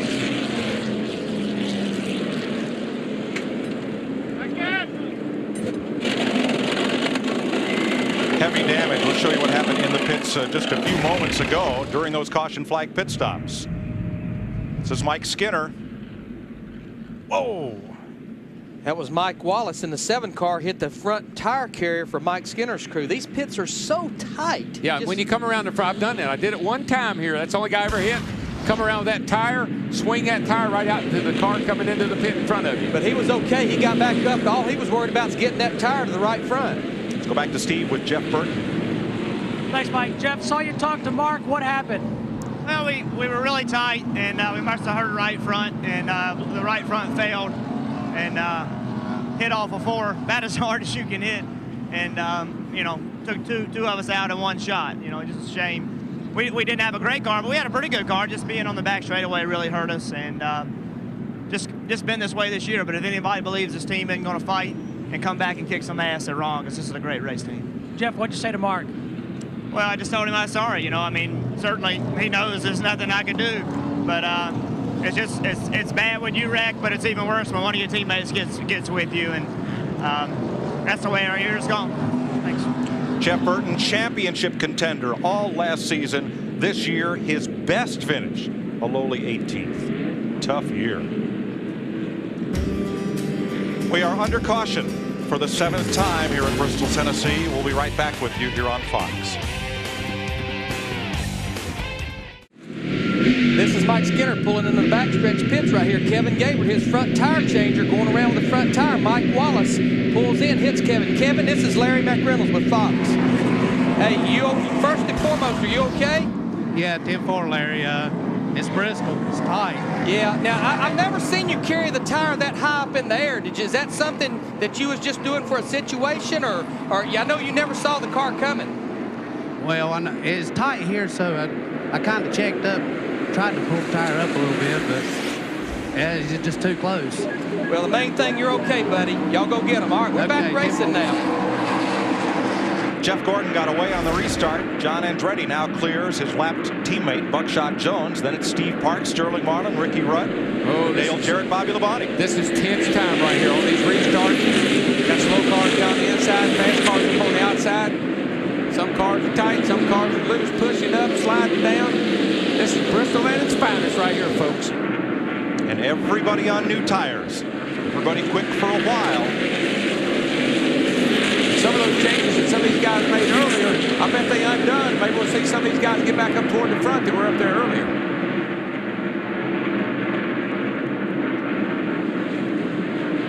Mike Skinner at the 31, Bill Elliott the 9. Remember, they're lap down cars. Ricky Rudd there in the 28 car. That's the 5th place car.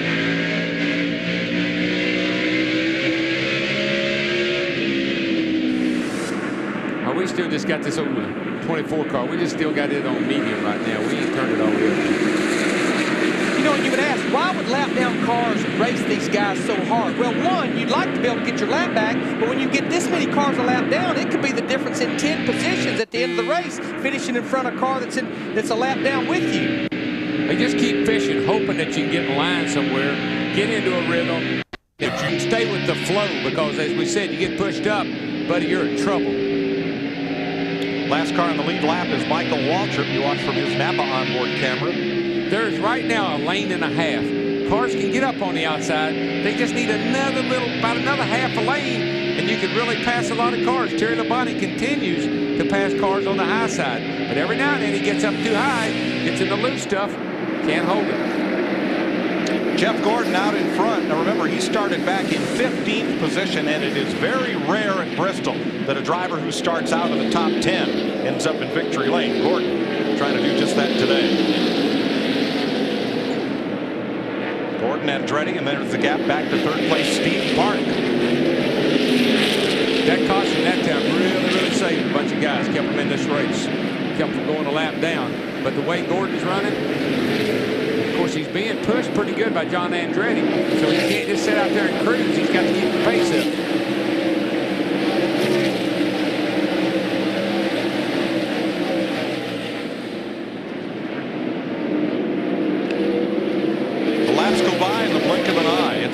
Happens that fast here, and if you like short track racing, next week we go to Texas, but in 2 weeks we go a little half mile in Martinsville, Virginia. It's a flat half mile shaped like a paper clip, but it's a fun racetrack too. It is that. Getting those race cars to handle, you got to jump on the brake, you got to pull them low gears. It's a flat racetrack, just all kinds of side-by-side racing. Yeah, I always thought John Force would run good at Martinsville. Well, he likes to run fast down the straightaway. That's right. We're going to Texas next Sunday on Fox. Martinsville, Virginia in 2 weeks. Tickets available at Martinsville, by the way. And then to Talladega, the fastest speedway on earth, April 22nd. We go from the slowest at Martinsville to the fastest at Talladega. Why not? All right, folks, let's give you a little dose of pure American horsepower, about 750 per car, as we let you crank it up a bit here. 10 car just went, I mean, he didn't hit the wall, but I think he's got a flat tire. He's trying to get down into, he's trying to get it down in the pits. I think he's got a flat tire. These guys have dropped that air pressure way down in that right front tire, trying to make these cars turn. Had a couple of failures. There's your flat tire. See that sidewall on that tire? Baby's out of it's flat. He bumped into Kevin LePage 3 laps ago, and that may have cut it down. So here's the change. I'm sure they're just going to change right side tires. Hadn't been that long since they changed the left side, so he's off and away. But he's going to go from the lead lap to about 2 laps down. I'll show you what happened down in turn 1 to Benson. He's up on the outside, gets a run. Ooh, you know what it is? Look at that knife sticking out on the back of that 4 car. See, he has some sheet metal damage, and he got up against it. He probably cut that tire down. Well, watch this. He goes in the corner, and he says, whoa. Man, I don't believe he hit the wall. Maybe he stayed off of it. And that's what will happen when the right front tire goes down. You'll go in the corner, and it just won't turn. It'll just go straight. That's what we saw happen to Jeff Burton. There's that bad luck here to LePage's car. Benson had his best career finish here in last year's race, finishing second. Well, let's try this again, folks. Crank the volume up and get a listen to some pure raw NASCAR power, short track style.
It's hard to show the steepness of this banking here. How hard would you have to shove somebody to simulate the G-loading in the corners here? Oh, it just slams you down. When you hit the turn here, it's trying to drive you through the floorboard of the car. It is such a, it's like having a couple of 100 pounds of extra weight on your shoulders, pushing down on you.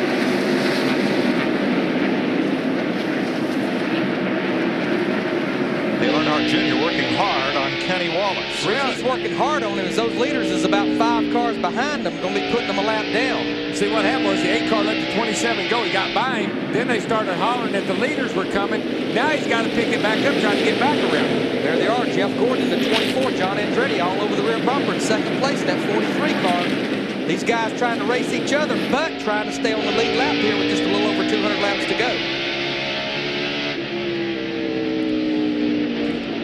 Our last caution came at lap 246. Jeff Burton appeared to cut down a right front tire, hit the wall coming out of turn 4, and collected his teammate Mark Martin. There's Martin's car under repair. Steve?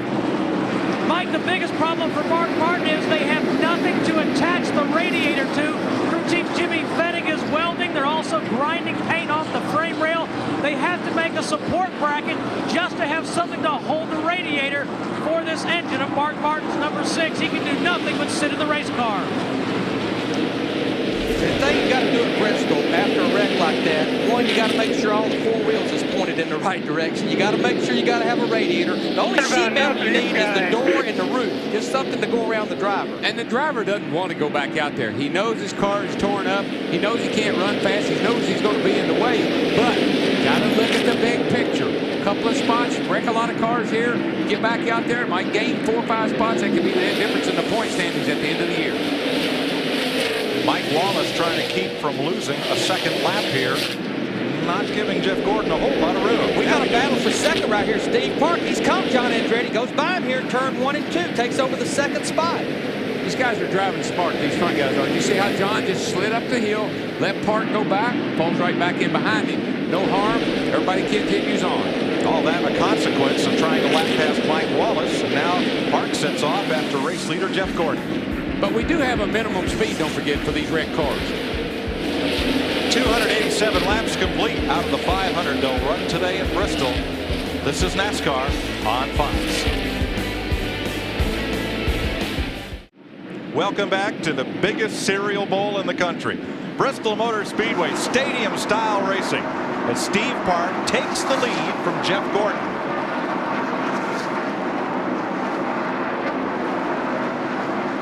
Give you an update on our Koch family of drivers. Park now in first. John Andretti up to third.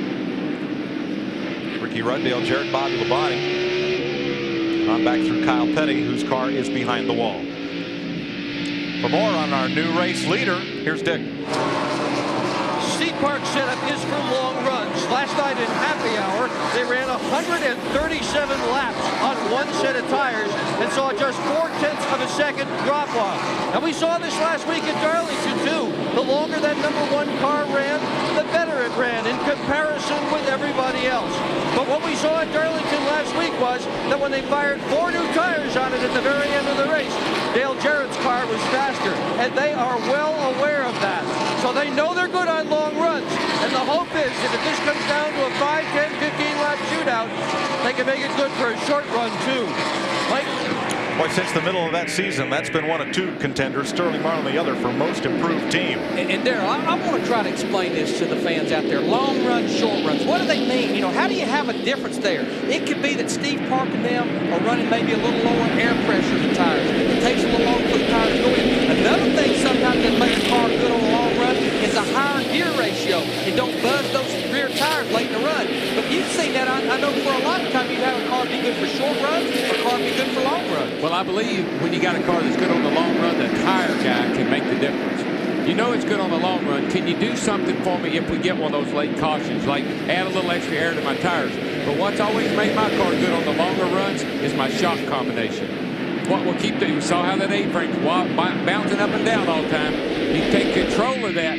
See, watch it. See how this A-frame on a Speedway, that A-frame only moves in the turns. Here it's moving all the time. It's working that tire all the time. That thing is just up and down, up and down, up and down, working that tire all the time. That baby right there is what makes the difference. The guy that knows what to do to those 4 shock absorbers. That's how you get good on a long run. And one of the key things about a shock absorber, we pressurize them with pressure. A lot of times they'll run low gas pressure in the shocks as well, because the shock gets so much movement or velocity here, it builds a lot of gas pressure like a tire builds air pressure. Everything is heat management. Tires, shocks, everything. Driver, motor, you got to manage the heat. Steve Park, our leader. Darrell, in what's a very untraditional Bristol race. Now, Park started 17th. Jeff Gordon started 15th. And only one out of every 8 races here has been won from outside the top 10 starting spots. Well, we've had a lot of long green flag racing, too. Well, I tell you, why don't we just take a break? These guys have got to be getting tired. I know I am. We'll be right back to Bristol with more NASCAR on Fox. There's Steve Park trying to get past Michael Waltrip. That's it. Michael Curtis.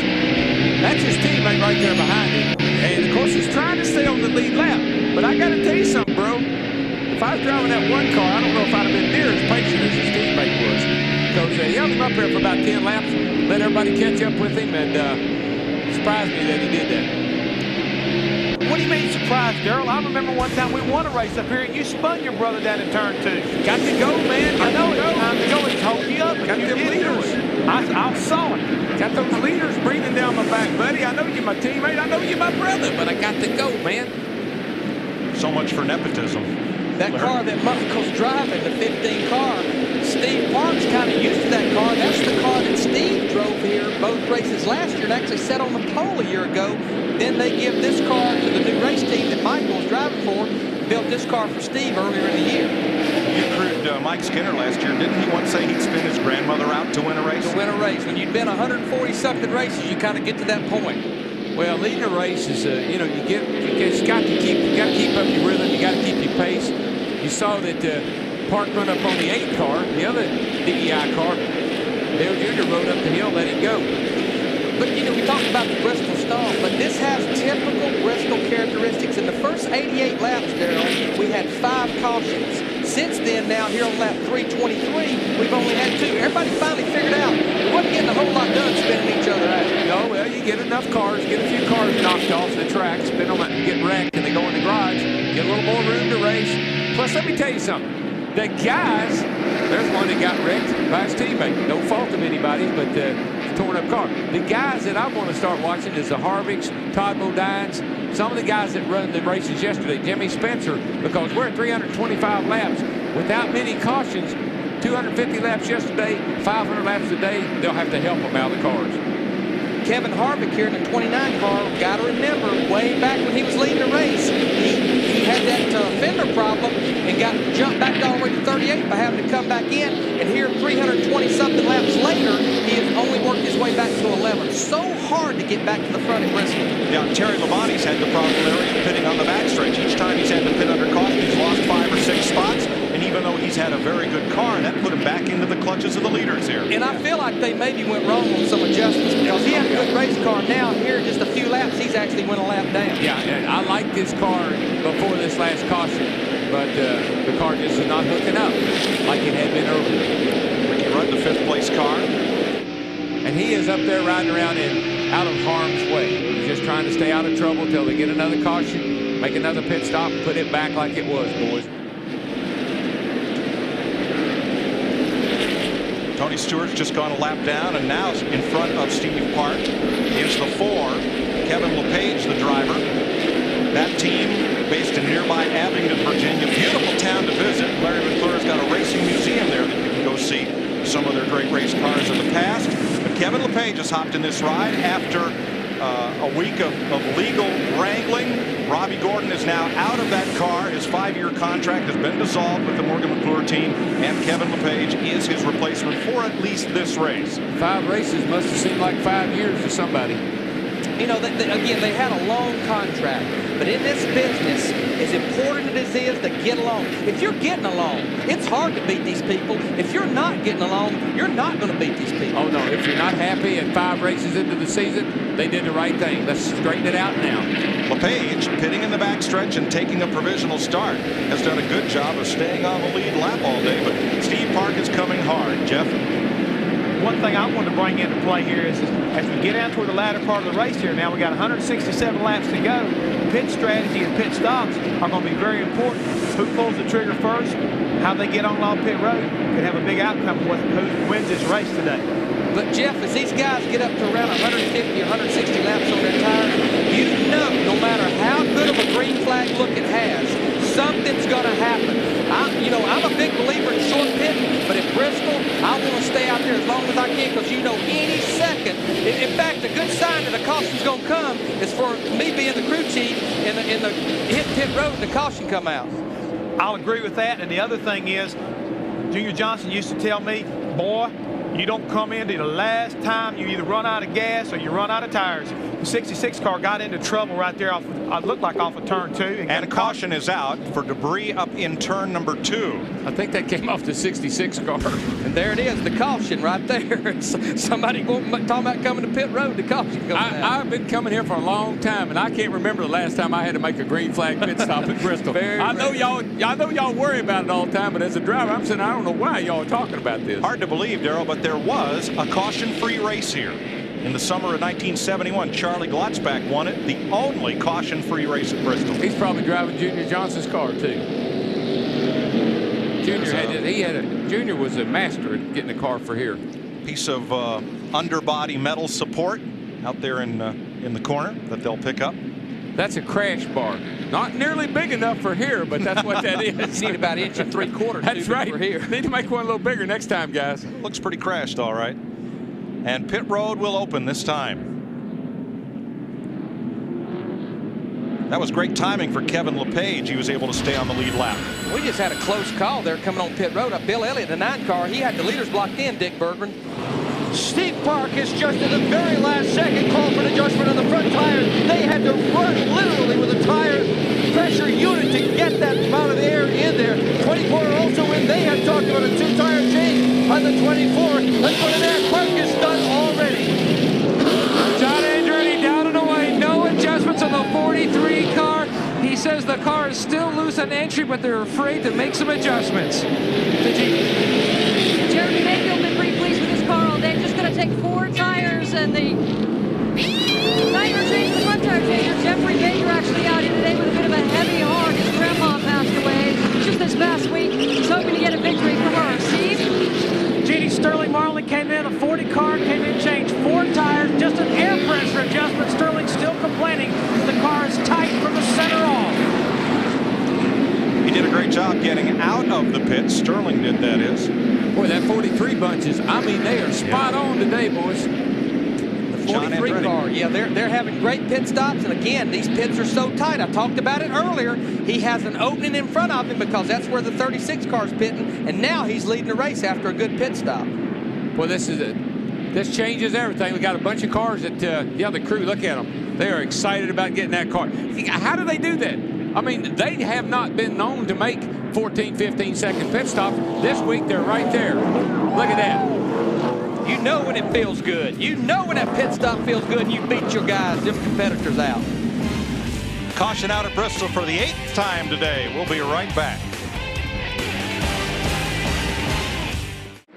On the restart, Sterling Marlin has gone to the front. It's Marlin, John Andretti, Steve Park, Jeff Gordon, Rusty Wallace.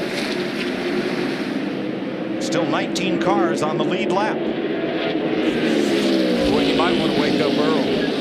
Lead change, John Andretti to the front. There he went. He's right behind these guys. Whoa, you do not even want to look back.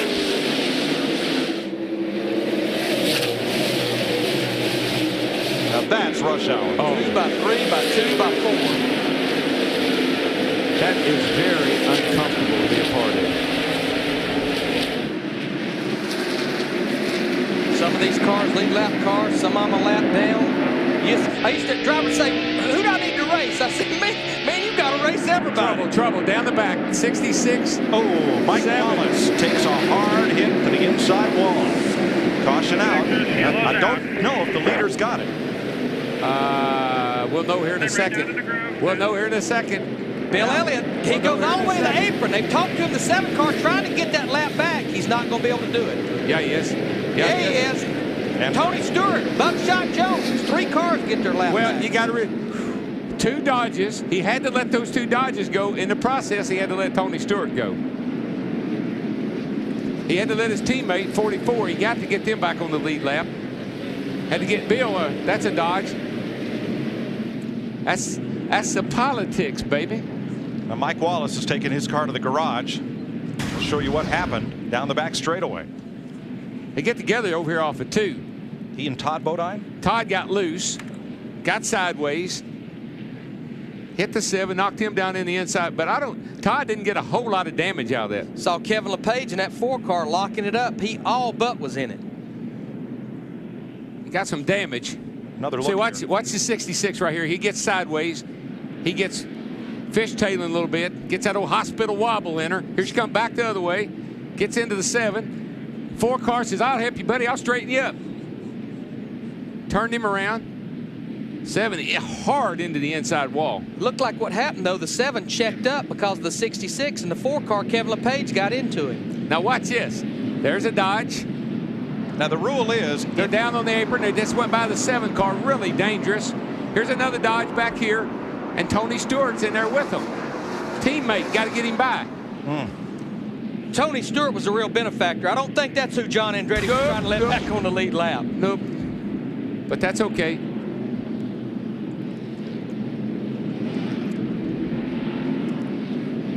Stewart into the pits. Looking for some new tires at lap 351 under the 9th caution of the day here at Bristol.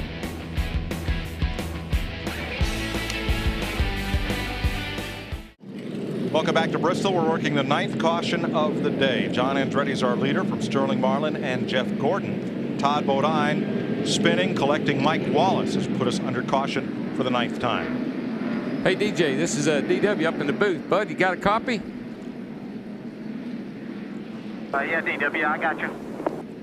How's that old Bristol setup working out for you today, Bud?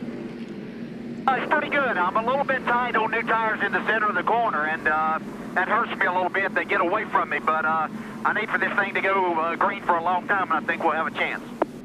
Car looks good from up here. I've been watching you steadily. You're kind of holding your own. Good luck, and watch out for those cars in front of you. Thanks a lot. Appreciate the help.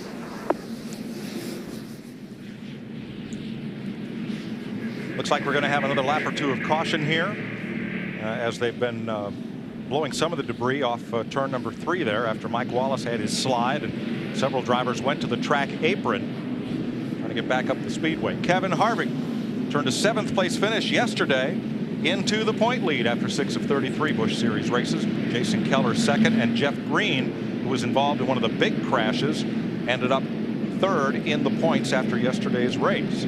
Sears brings you our Craftsman Truck Series point standings. NASCAR's other major touring division after 3 of 24 races. Scott Riggs by 12 points over Joe Ruttman. 2-time winner Ted Musgrave, rookie Ricky Hendrick, former champ Jack Sprague.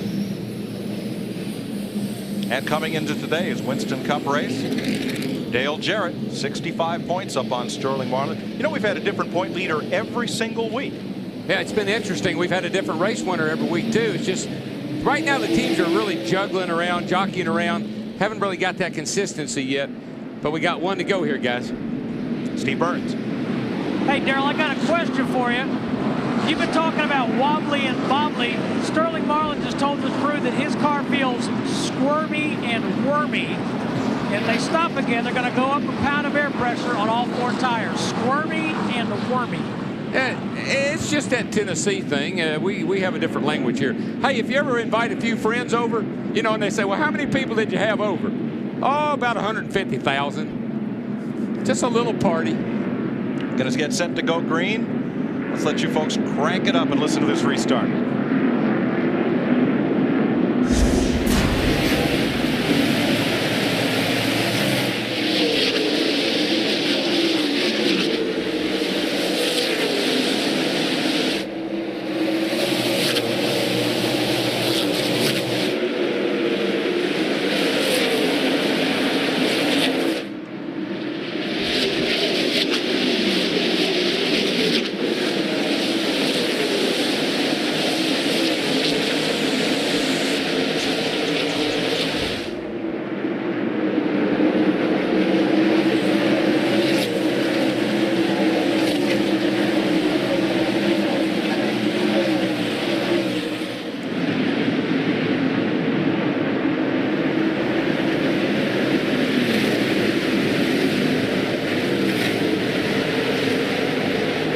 Sterling Marlin did not get the best of restarts that time. No, and these guys there, that Dale Jr. and Skinner, I mean, they got to try as hard as they can right now because the 93 car sitting out here, he's sitting in good shape to get a lap back.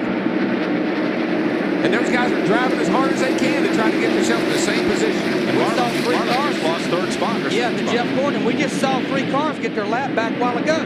Here's Kevin Harvick. He's done worked his way up into the 8th position, running in front of Ricky Rudd at 28, Dale Jarrett at 88. There's another guy having a good run, Bobby Hamilton in the 55 car. Boy, he really is. We hadn't said a word about him. He's been quietly in the top 10 the whole time. Second week in a row for Hamilton. Just quietly biding his time. Car really looks good on the bottom off the exit of the corner. 55 of Hamilton. Next weekend in the wide open spaces, the 1.5 miles at Texas Motor Speedway. Beautiful facility, wide open racing. That's Saturday and Sunday on Fox. That's the state where bigger is better. Racing wider is better, but in Texas, bigger is better. You don't reckon Hamlin's going to go out there and do a rodeo or two? Oh, man, they got sprint car races out there. He'll be doing something he ain't supposed to be doing. What do you mean I'm not supposed to be doing? I knew he'd be around. Huh? I thought you wasn't listening. I've been paying a lot of attention. Hey, I'd like to add to what you said about Bobby Hamilton. I'm working that guy up here. He's a good little race car driver. And believe it or not, Darrell, he likes the same kind of setups that you do here at Bristol. And he's also a graduate of the Nashville, Tennessee area. Yes, he is. Some of us have what we call the Bristol setup. We don't elaborate because we don't want anybody to know what that is. When it works, it really works well. I shared that with Bob because he's a homeboy, and Sterling must have found out what it was too. All 3 former track champions down at Nashville. For more, here's Jeannie. Well, guys, you're talking about Bobby Hamilton. This is the car that took him to a 9th place finish last weekend at Darlington. Bobby says, I love this car. We just keep getting good finishes in this one. So why shouldn't we use it? We figure we'll drive it until the doors fall off. That's what his crew chief, Jimmy Ellis, reminded him of, Bobby. The doors probably will fall off at Bristol, guys. That's exactly right. They won't fall off. They get knocked off. But that's what you do. You find a car you like, just run it until there's nothing left. Tell you a fellow who doesn't like his car much right now, that's Steve Park. Well, got to have a happy car. Yep. And I think his car's unhappy because his tires are unhappy. Well, he lost the 4th position to Rusty Wallace. One of the reasons was Mike Skinner to 31. Again, trying to stay up there close enough to get that lap back. Steve Park got trapped behind him. Rusty Wallace dove to the inside. And here comes Rusty back up on Mike Skinner right now, trying to Trouble get by. turn 4. Jerry Nadeau takes a spin. Everybody's going to get past him. We may stay green on this one. No, caution is out. Come on here. Come on, guys. Get that lap back. Now, see, that's why Dale Jr. stayed up on that wheel. Skinner kind of fell back. He got a lap back. And the 93 a Dave Blaney. And Blaney got a lap back. Both those guys were right there they were in contact with the lead long enough that when that caution came out. Just in the last 2 cautions, we've got a total of 5 cars that's got their lap back on the lead lap. That just means they got to start further back on the restart. It's a long line. But it puts us now 23 cars back on the lead lap.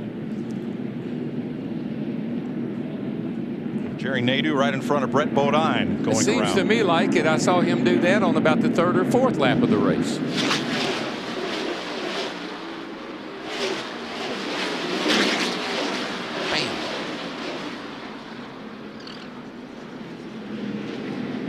Pit road's a busy place, Dick. Jeff Gordon, who has been a contender all day, in for what could well be the final pit stop of the day. As a result, this may be the most important. Craig Curioni has carried the tires at the front end. Steve Letarte in the back. He is gone already. Another terrific stop by Gordon's crew. There's the race down off pit road. Sterling Marlin beats John Andretti. Well, those 2 teams have really been going at it in the pits and on the track.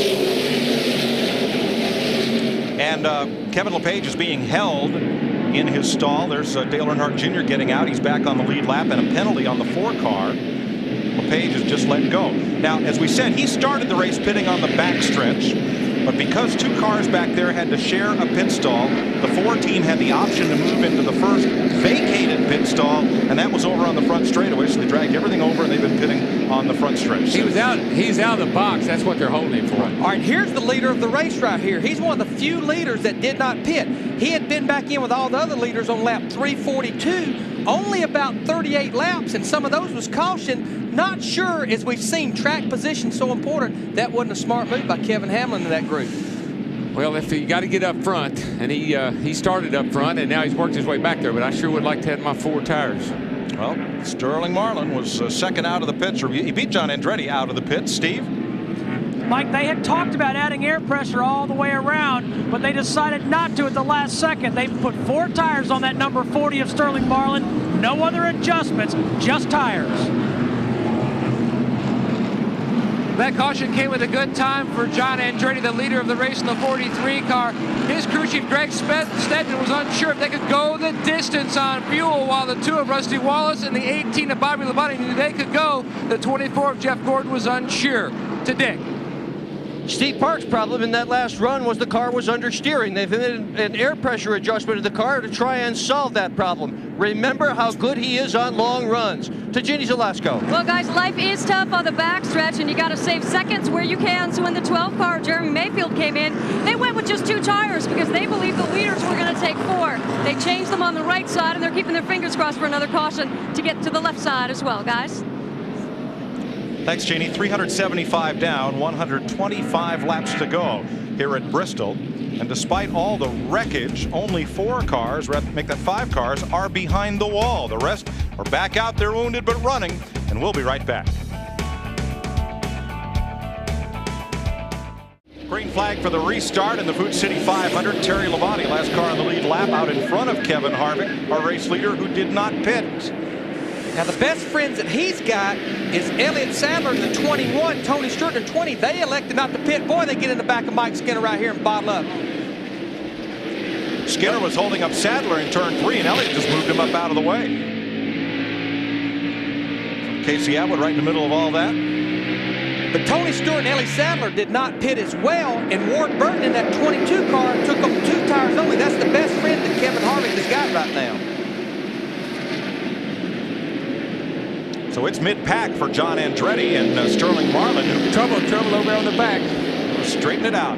Behind him, Blaney, Earnhardt Jr., Nadeau, and Busch. The caution is out. That's 3 strikes on Nadeau. I believe he ought to be out. Here comes Terry Labonte and Jimmy Spencer. Johnny Benson. Here comes Skinner. They're all going to get a lap back from Kevin Harvick.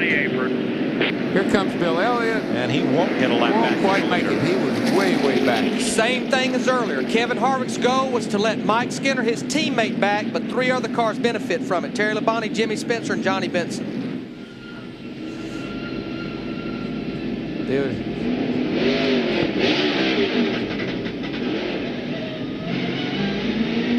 Blaney just got back on the lead lap after that last caution. Rick Mast was involved. He's taken his car behind the wall, and Kurt Busch will not be able to drive that one away. I don't believe he or Blaney, either one, are in too good a shape. Busch particularly. There's what's left of Blaney's Dodge. Now, Matt Kenseth got loose coming out of turn 2 and saved it, but when people started to check up, things happened behind him. Car 17. There he goes. He gets hit by the 77. He gets up the track, gets loose, saves it.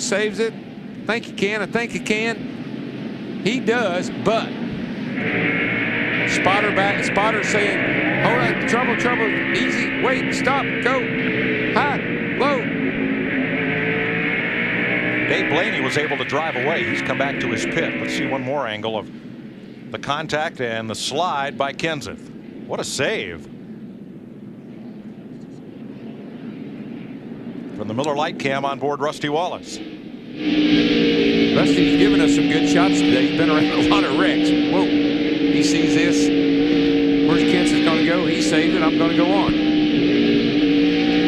But behind all that, Kurt Busch, Dave Blaney, Jerry Nadeau, Dale Earnhardt Jr., and Rick Mast pile up. Now, the only car left at the accident scene is Kurt Busch, and you see he's climbing out. Dave Blaney has made it back to pit road. Steve? Thanks, Mike. We're with Kevin Hamlin, crew chief for Kevin Harvick.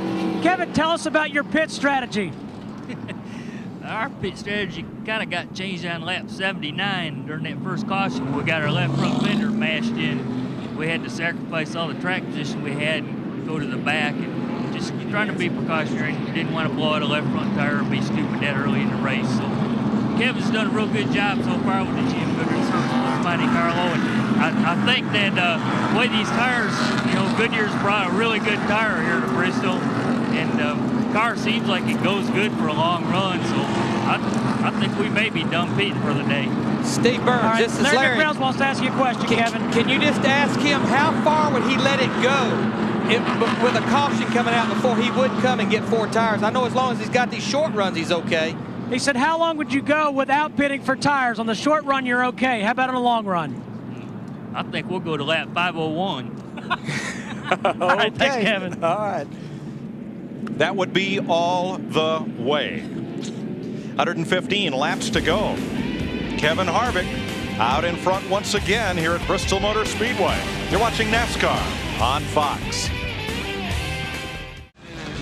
And welcome back to Bristol, Tennessee. Currently under caution, about 110 laps to go. Kevin Harvick, your leader. Elliott Sadler right behind him. We are with Jeff Hammond. Let's talk a little bit about the recent pit stops and certainly positioning on this track at this stage. Very, very critical. Absolutely, Chris. You can already see that right now, Kevin Hamlin and that Kevin Harvick crew realize track position is everything here at Bristol. So they're willing to take a chance on their tires and their car working good over the final 110 laps. Staying out front is the key here at Bristol. So they're going to let the rough side drag. All right, 9 leaders, 17 lead changes on 11 caution flags.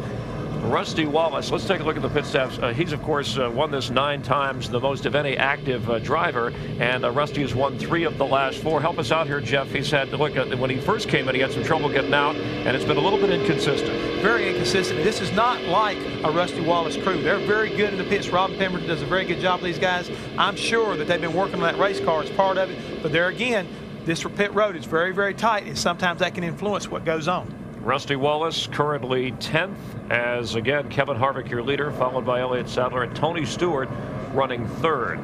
Yeah, the real problem these guys have had right here, the problem they've had is Harvick is in this pit, Rusty's in this pit, except for the last time when Harvick didn't pit, Rusty has been blocked in every time because he's been coming into pits before Harvick as he's been working his way from the rear. So the real problem is that pit right there. Real problem has been he's been blocked in every time. All right, we're getting set to go back to green this time with Harvick the leader, Elliott Sadler and Tony Stewart, who did not stop, 1st, 2nd, and 3rd. Steve? Excuse me, Matt Yoakum. The 8 car, Chris, of Dale Earnhardt Jr. sits behind the wall. He's slapped the outside wall. He's pushed the rear end over, done some damage up in the front chassis area. His crew is doing some welding, trying to get that car back out for points, but a tough day for Dale Jr. Getting set for the restart. Now Mike Skinner will be the tail car on the lead lap, the way scoring indicates right now, as Kevin Harvick leads them around. And we're back to green. It's a little confusing on the 31-10. I thought they got laps back, but here's the update, Darrell. NASCAR ruled the caution flag was already out before he beat Kevin Harvick back to the line, so Skinner did not get back on the lead lap, we're told. They're not going there.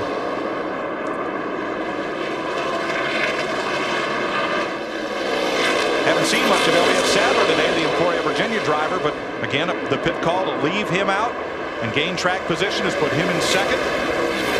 The Wood brothers and Tony Stewart, that orange number 20, up to 3rd. 21 car looks like he would like to take the lead away from Harvick. Got a pretty fast car.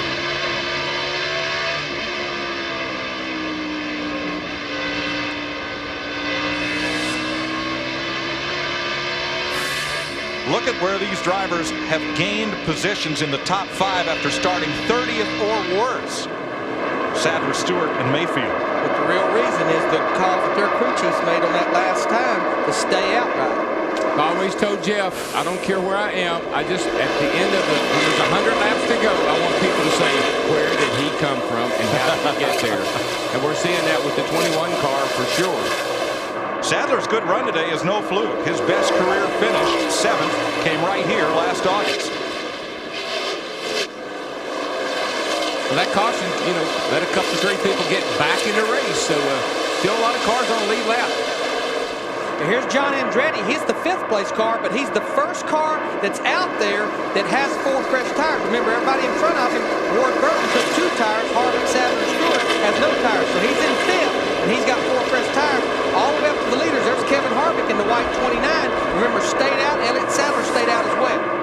In the car with him, LePage is also 1 lap down, the number 4. Well, I can appreciate, I like my TV time. I like to be out front.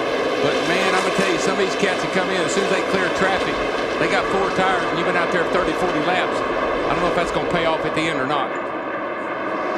I know they did that with Dale Earnhardt here, and he won the race. Andretti 2.3 seconds off the lead. Here's Jeff Gordon trying to get past Mike Skinner. And again, Skinner, remember, is 1 lap down. And guess what? He's going to hold that cat up as long as he can, because why?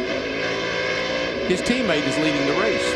And Gordon's in 7th. He's the 2nd car in line that has 4 fresh tires behind John Andretti.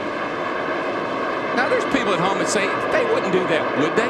Trust me, folks, been there, done that. And had it done to you. And had it done to you. This is racing. All is fair in love and racing. Gordon gets inside Skinner and will clear him this time. But that's brought Sterling Marlin right up to Jeff Gordon. There's the 40 car of Marlin. Dale Jarrett in 88, he wants to go through that door as well, just like Rusty Wallace in the 2 car. They open the door, these guys want to go through it. Now Rusty Wallace right there with Jarrett. Then Ricky Rudd and Bobby Hamilton. Riding with Rusty. I really think Rusty hurt his car early on to some degree when he got that lick, that little brush in the left rear. Listen to his in car. That was a little harder a lick than we think they gave him credit for.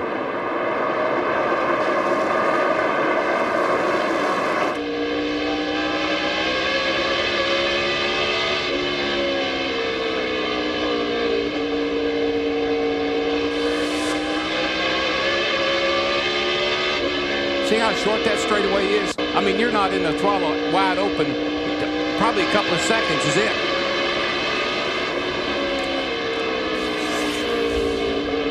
You're riding with Rusty on the right side of your screen, and you see Jarrett's getting a better, Jarrett's getting a better run off the corner. Rusty's driving in a little harder. Jarrett gets a nice jump up off the corner. That's the difference in gear selection. Clear all around.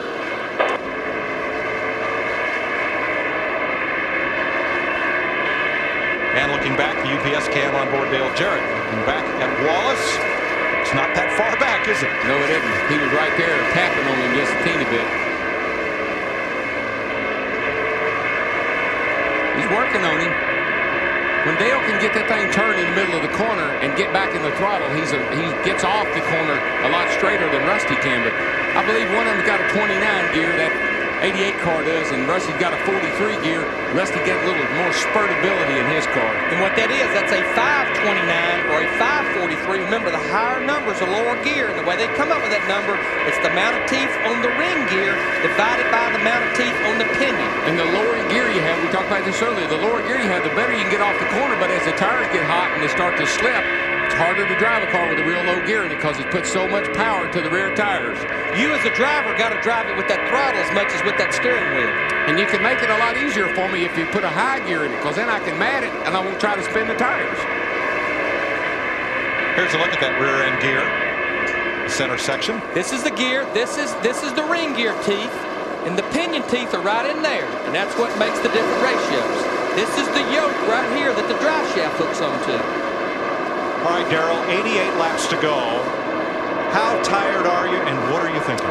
Boy, right now you're asking your crew. A lot of these guys are, how much further is it? How many more laps are there to go? Quit telling me. Just tell me how many more to go. John Andretti moves up to 3rd place, passing Tony Stewart. Remember, Stewart did not pit recently. Andretti has. He's got to start marching. We've got 85 laps to go. Most racetracks, 85 laps is a lot of laps. At Bristol, it's not long at all. So Andretti trying to get back to the front before we run out of laps. Kevin Harvick, your leader. Elliott Sadler in 2nd. This is NASCAR on Fox.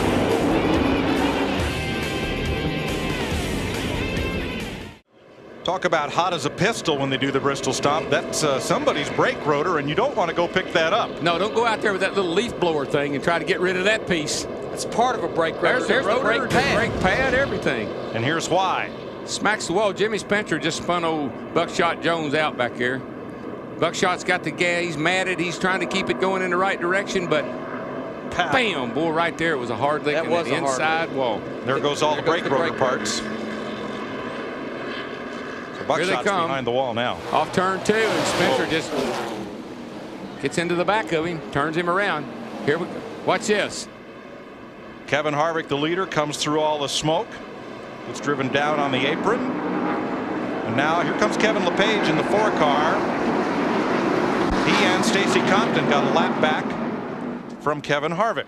I'm sure Harvick thought, how many more people are back there? Come on, y'all, get on around here. Tough break for Buckshot Jones, trying to repair the damage. I tell you, the tough break.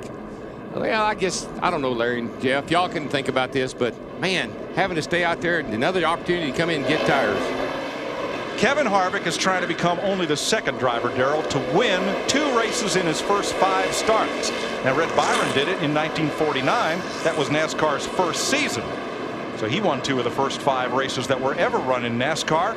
Nobody since has won 2 races in their first 5 starts. You know, we saw a couple of rookies last year, Dale Jr. and Kenseth. They won a couple of 3 races there early in the year, and then the second half, you never heard about them anymore. This kid's on the same kind of, he's doing the same thing. Hopefully he can maintain his momentum. And right behind them, the Wood brothers, who've won 96 Winston Cup races, but never at Bristol. Elliott Sadler sits 2nd.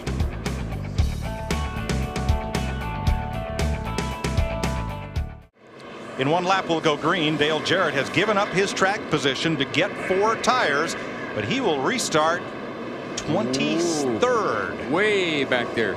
I don't know about that. I don't need it. Now you got only 75 laps. It's a long way to go, even with fresh tires. Gotta wonder about that one. Well, so much for trends and traditions. The 3 leading drivers started 38th, 37th, and 30th in this race. But it ain't over with yet. No, and Garrett can't even get back up to the back of the lead lap cars. 73 laps to go as Kevin Harvick shoots out with the lead. He knows he's got to get as much lead as he can. He's sitting down there on the 83-lap tires with 70-something laps to go. He's got to get as much lead as he can before these cars come with 4 fresh tires, including John Andretti in the 43 car. Yeah, I think that's a good call, but I think it's going to bite him in the end. He did not need that caution flag right there. He opened up a pretty nice lead, but I'm telling you right now, that's a lot of laps on a set of tires. But this is the new tire that Goodyear has brought here. It's no longer a custom fit tire to this racetrack. It's the same tire we run at Rockingham, Darlington, Bristol, and the drivers was pretty happy with the give up that it didn't have. It's the same. It's a new tire. But this is the same old Bristol, and boy, that last 50 laps of this run is going to really tell the tale. 23 cars now on the lead lap, and trouble for Harvick. Trouble for the leaders. Off the pace. See, right around under caution, pick up some debris, cut a tire down. Steve? Flat left front tire. Kevin Harvick is going to have to pit. Flat left front tire while leading the race. All right, he comes in as the leader. Let's see how he comes out, how much time he loses. Going to be at least a lap. Here comes the leader off turn 4. Leader at the line now. Steve? And Mike Lucas got the left front tire back on Kevin Harvick, and he's back out but lost a lot of position. Heartbreak from 29. He's going to lose 1 lap and go from hero to heartbreak. He is down to 23rd position right now. Almost 2 laps down. But guys, here is our new leader, Elliott Sadler, in the Wood Brothers number 21. How long has it been since he led a lap? And he's got some lap cars behind him back to John Andretti to the 43 car. And you know what? That's a backup car. He crashed his car early in practice on Friday. This is not the car he came here intending to run. Caught the right rear with it. Didn't hurt it too badly, but badly enough that they brought the backup out to qualify. Now, Dale Jarrett got those 4 fresh tires, Dick Berggren. That was not a strategy move, Mike. He also had a flat tire, so he had 2 cars, bang, bang, with flat tires. Hope there's no more. When you see those brake rotors flying apart like that, there's a lot of debris on the racetrack, and that's what really cuts a tire down. So it bit Harvick and a bit Dale Jarrett. Harvick is a lap and a half down. Jarrett stays on the lead lap. We're looking out the back of Mike Skinner's car here. Remember, he's been fighting to try to get back on the lead lap all afternoon. Right now, though, he's in front of the leader, Elliott Sadler. Back straightaway, Todd Bodine slows. Hey, he just clobbered the wall off turn 2 over there. He's been having trouble off there all afternoon. A lot of debris coming off Bodine's car. He gets it down onto the apron and onto pit road. Boy, if somebody doesn't cut a tire down in that deal, there was debris everywhere as he came down off the track. Well, most of it, Darrell, though, clean down off the racetrack due to the steep banking. Boy, that car's banged up both ends. Here's a look at it. Watch this. Caution is out. Caution is out. I believe that's a good call, guys, because I tell you, I watched that car come down the back and into 3 and 4 here, and it's got parts flying off of it everywhere. A lot of debris on the racetrack. Oh, and Ricky Craven's been involved in crashes with both Bodine brothers today. Whoa, Ricky's car just, he got back in the throttle. The car just jumped over into Todd Bodine.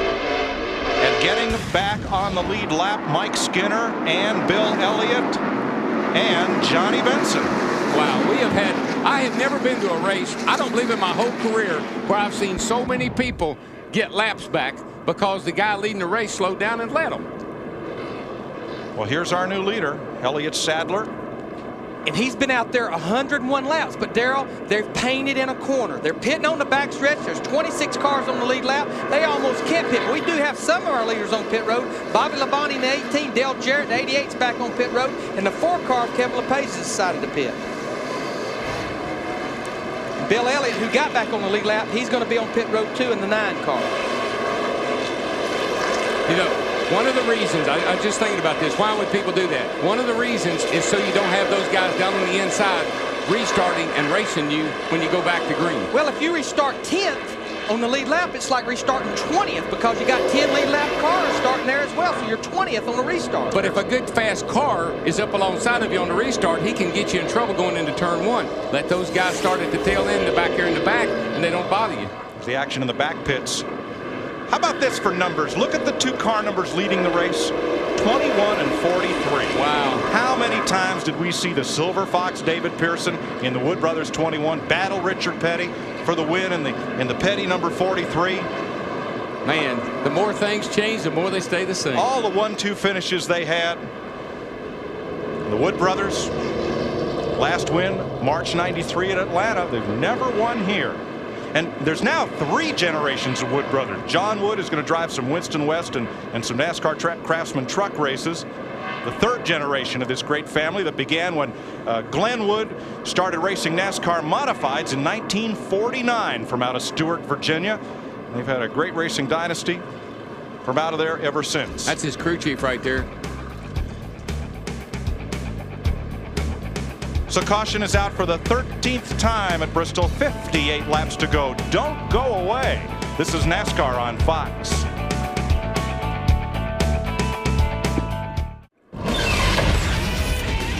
Welcome back to Bristol on Fox, where Totally NASCAR gives you all the news of your favorite sport with Steve Burns every weeknight at 6 p.m. your local time on Fox Sports Net. Well, what we're seeing is just a product of staying out of trouble. Not having anything bad happen to you. Don't have to have anything good happen to you. Just don't have anything bad happen to you, and you can end up at the front of the race when this thing is over with. Matt Yoakum.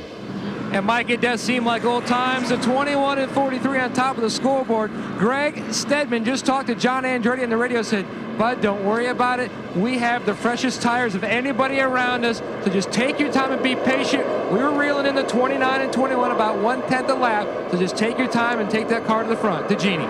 Well, Elliott Sadler looked at the caution and said, "Thanks, but no thanks. I'll stay out here." They're okay on fuel and tires. And, you know, pitting on that backstretch, they know they will lose 5 to 7 positions. So no way are they coming in until they have to. It's the same song as the 20 guys of Tony Stewart. Green flag. Kevin Harvick's going to try to get his lap back, and Andretti's going to try to follow him through on the low side. Remember, Kevin Harvick just a few laps ago had that flat left front, had to pit under the green, got a lap down. He's on the tail of the lead lap right now. And don't forget Tony Stewart in third place. Jeremy Mayfield, who is knocking on the door right now of Tony Stewart. And I just turned the burner up on that old 24 car. Them flames, I just turned them up to high. Dick Berggren. Jeff Burton's strategy is quite simple. Robbie Loomis came on the radio just before that green flag and said, "Wear him down, buddy. Wear him down." That's their plan. Mike. All right, Harvick's gotten away now from Elliott Sadler. But Sadler has to deal with John Andretti, who has much fresher tires in that 43. You got a damn right front flat, man. Somebody's saying they got a left front tire they think's down. I believe it's Sterling Marlin in that 40 car. It might be because he just about wrecked off of turn 4. Could it be Sadler? Jeannie? Guys, yes, indeed, they do believe that they may have a flat. He's not here in the pit yet. As soon as he does, we'll let you know. But obviously, they tried to stretch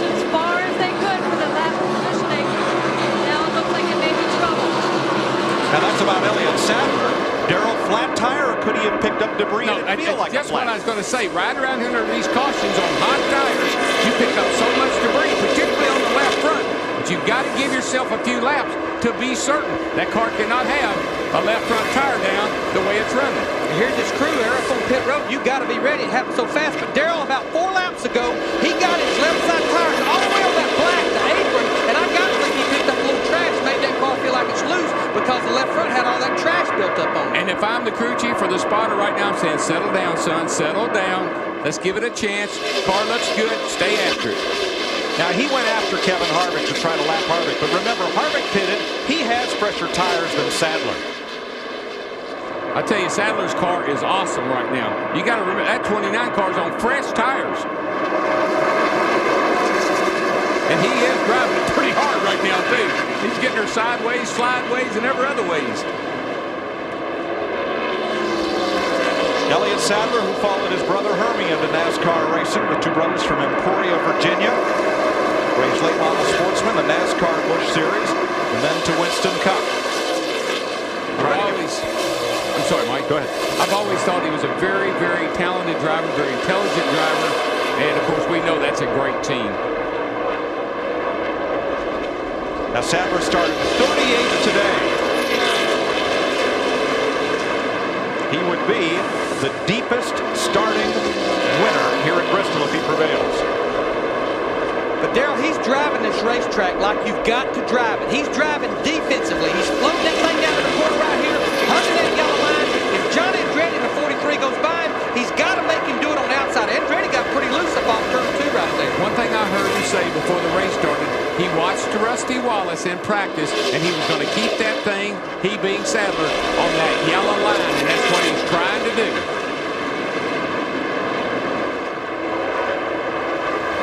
And the crew has just talked Elliott Sadler through, just as we have talked you folks through, that they believe they did pick up debris on the tire, and he's fine. Now, he was running too good. A left front tire going down, it doesn't take a driver but just an instant to know he's got big trouble. He wasn't sure, and I'm glad he stayed out. And I know he's glad he stayed out. Terry Labonte for 11th spot. And Stacy Compton right there. That car started 41st, got banged up early, banged around, but he's gotten back on the lead lap. He has definitely fought his way back here with 40 laps to go. And the 40 is struggling. I tell you, he has just been falling back. He got almost wrecked off turn 4, and he's struggling with that car now. And this is not the time you want to be having trouble. Bobby Labonte in 18 car, he's one of the cars that pitted not too long ago, got those 4 fresh tires, but he's so far back. I mean, these guys, they're over coming off turn 4, and the leader, he's coming off turn 2 right now. That's a long way to go. But that leader's got some company. John Andretti now is right there on Elliott Sadler. Time is on my side. Yes, the Wood brothers have never won here. The Pettys have not won here since 1975. We're doing the time warp again here, Darrell, with the 21 and 43 out front. These guys, they're pulling away from everybody else. The only thing that's going to mess them up is if there's a caution flag and closes some of these guys with a little bit better tires, closes them up to the back of them. Jarrett's got 4 tires. He came back in it last time, got 4 tires again, but he has been held up behind that 4 car forever. He's in 18th position right now. And he can't get around the 4 car. He's about used his stuff up trying.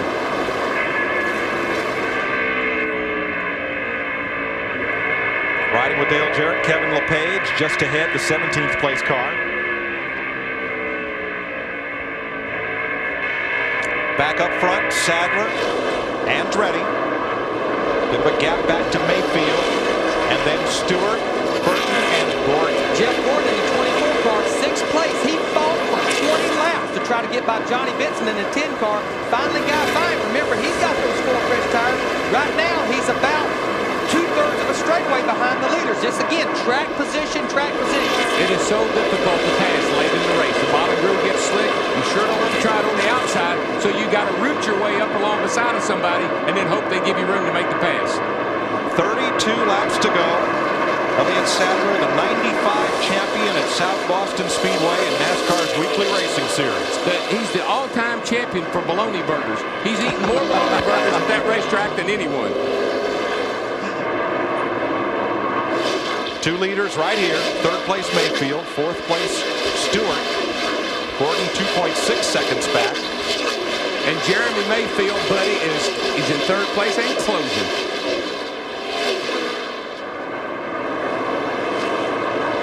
Just out of there he comes, right out of the picture. Just now, he's gaining on these guys. He's a little quicker on lap times by about 2/10. And we've got 3 different scenarios in the top 3 cars. We got Elliott Sadler, that he's leading the race with no fresh tires. We got John Andretti in the 43 with 4. And remember, Jeremy Mayfield in the 12. Those guys getting on the backstretch, rolled the dice and changed 2 right-side tires, Steve Burns. Hey, Darrell was talking about Elliott Sadler eating bologna burgers. His record in one night was 16, and he ate them with onions and mustard. He also met his girlfriend here 3 years ago. He was introduced before a Busch race, and she was Miss Food City. This would be an emotional win for Elliott Sadler. Darrell, I thought you were kidding. Oh, no, that's the truth. But that is the fried bologna capital. Oh, yeah, and that racetrack is famous for its bologna burgers. 16. Just stick with me, Mike. I'll tell you what else you can believe. That 12 car is coming, buddy. He is coming in a hurry. Mayfield just keeps wearing down the 2 leaders. I think John Andretti would like to go around the 21 car, but he just can't quite get there. And the reason, Elliott Sadler, he's got to run the bottom. If I'm his crew chief right now, Pat Bryson, I'm saying, Elliott, run the bottom. Ever how slow you got to run that race car getting in, you've got to stay on that yellow line. You know what else I'm telling him? That 24 car is not too far back. Give it all you got with 25 to go. Elliott Sadler trying to become the 4th first-time winner in our last 7 races, following Jerry Nadeau, Michael Waltrip, and Kevin Harvick. Matt? Mike, the Petties are banking on Dodge, helping take them back to the top in the point standings and be a threat each week. But Eddie Wood, the co-owner of this 21 car, Elliott Sadler, told me Daytona that heat is on this year. The heat is on. They said change is what's going to turn our program around. They have 10 new employees, a new crew chief, new shock specialists, new tire specialists, new engineer, tire changers, jackmen, gasmen, and carriers. 4 of the 6 key over-the-wall guys are new. He said that we know living up in Stewart, we're a single-car team. We had to align ourselves with Roush Racing. They're the highest Roush-associated team in the point standings, currently 18. He said change is what's going to turn our program around, and it certainly looks like it. So far, change will do you good for those Wood brothers. I believe they must have moved into a whole new building with that many new employees. One other thing you keep talking about, the alignment to Jack Roush and his operation. They have a separate place over there in the shop adjoining the 99 and the 6 of Mark Martin, where 21 are getting their cars and bodies put on by the Roush people. So they have a really tight alliance with Jack Roush. And today, that car looks pretty impressive. Elliott Sadler beginning his 3rd full season in Winston Cup racing. Now the real thing they got to think about, watch right here. He gets such a bite up off that corner. But we got 19 laps to go. There's some lap cars up there in front of him. Most of those are a lot down. If you're his spotter, you're running back and forth up there saying, look, we're getting near the end. Give us a break when we get there. Let me tell you a guy that's been on the move. Oh, Tony the Tiger. Not Tony Stewart either. I'm talking about the 5 car. Our man Terry Labonte, he's up to 8th place and closing on Rusty Wallace in a hurry. They're great. Oh, the lead pack, though, is closing up. It's not going to be just Mayfield chasing those 2. Tony Stewart is coming hard. And right behind him, Ward Burton and Jeff Gordon. Just can't get under him. Nobody will give up the bottom. As long as you don't give up the bottom, can't get back. 16 laps to go. Jeff's all over the 22 car, but it just doesn't slip up enough. He's trying to dive in that corner, get a run off. See how the car's bobble kind of off of turn 4 or turn 2 over there? That's because you want that left front tire down on that apron, because there's asphalt down there and it gets a huge bite, and you can really get a run off that corner. Got to dive in that corner just a little bit. Terry Labonte. See how it goes up? Now watch. Left wheel down on the apron. Bobble up off there. Try to get a run on him. Well, gave him a little hello, wake-up call. Bye-bye. Maybe he was getting a little complacent. Gordon's got a fast car. He just couldn't get by. Going to be 13 laps to go. Terry Labonte got past Rusty Wallace, moves Labonte up to 7th. And he's continuing to climb, too. All right, watch our guys, our leaders going here. Right here, that's where Elliott Sadler really pulls Andretti. What's happening? Elliott Sadler in 21, he floats down in the corner, lets it roll through the middle right there, gets back to that problem, beats these guys up off the corner.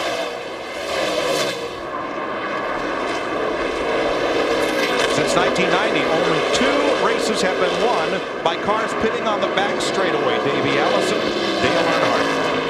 But no matter whether the 21 wins or not, and he's got a pretty darn good chance right here now, they've had an incredible afternoon. He's got the left car, Brett Bodine. Brett moves to the high side. Good move there. That's a Ford car. Move up to the high side. Let him go by.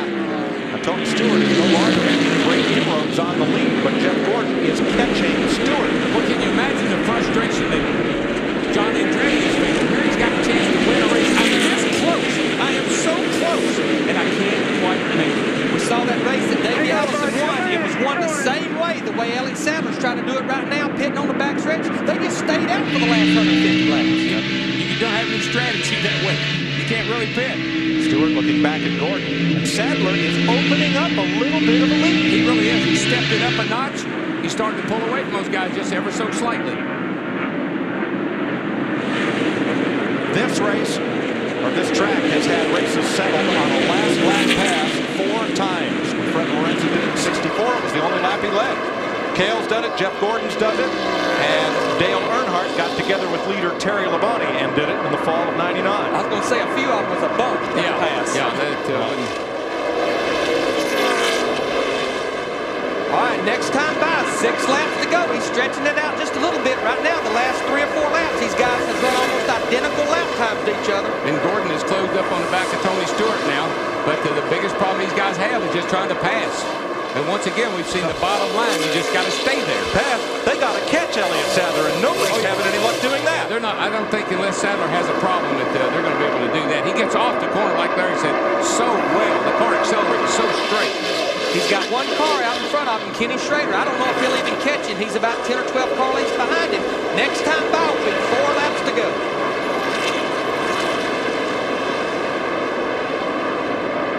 What an exciting day for this guy.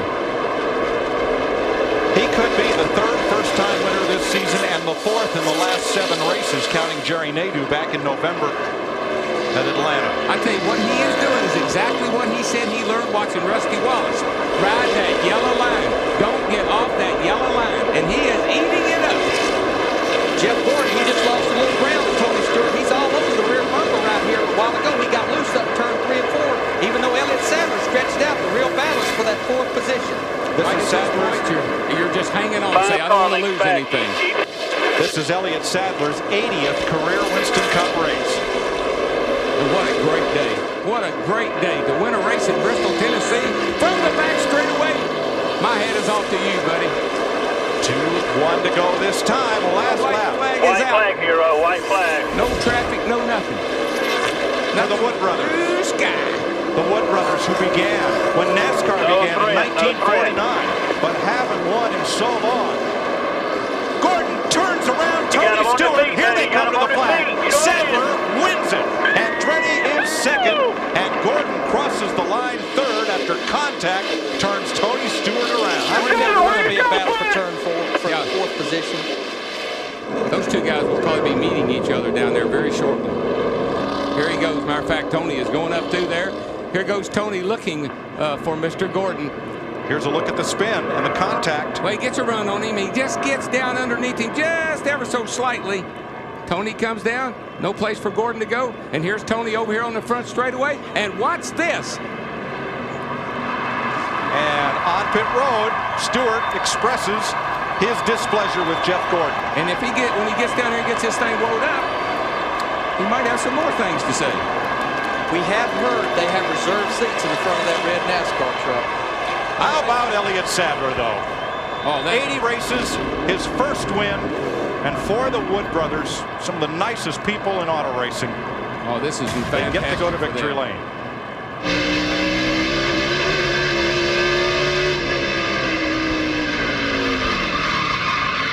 Front row.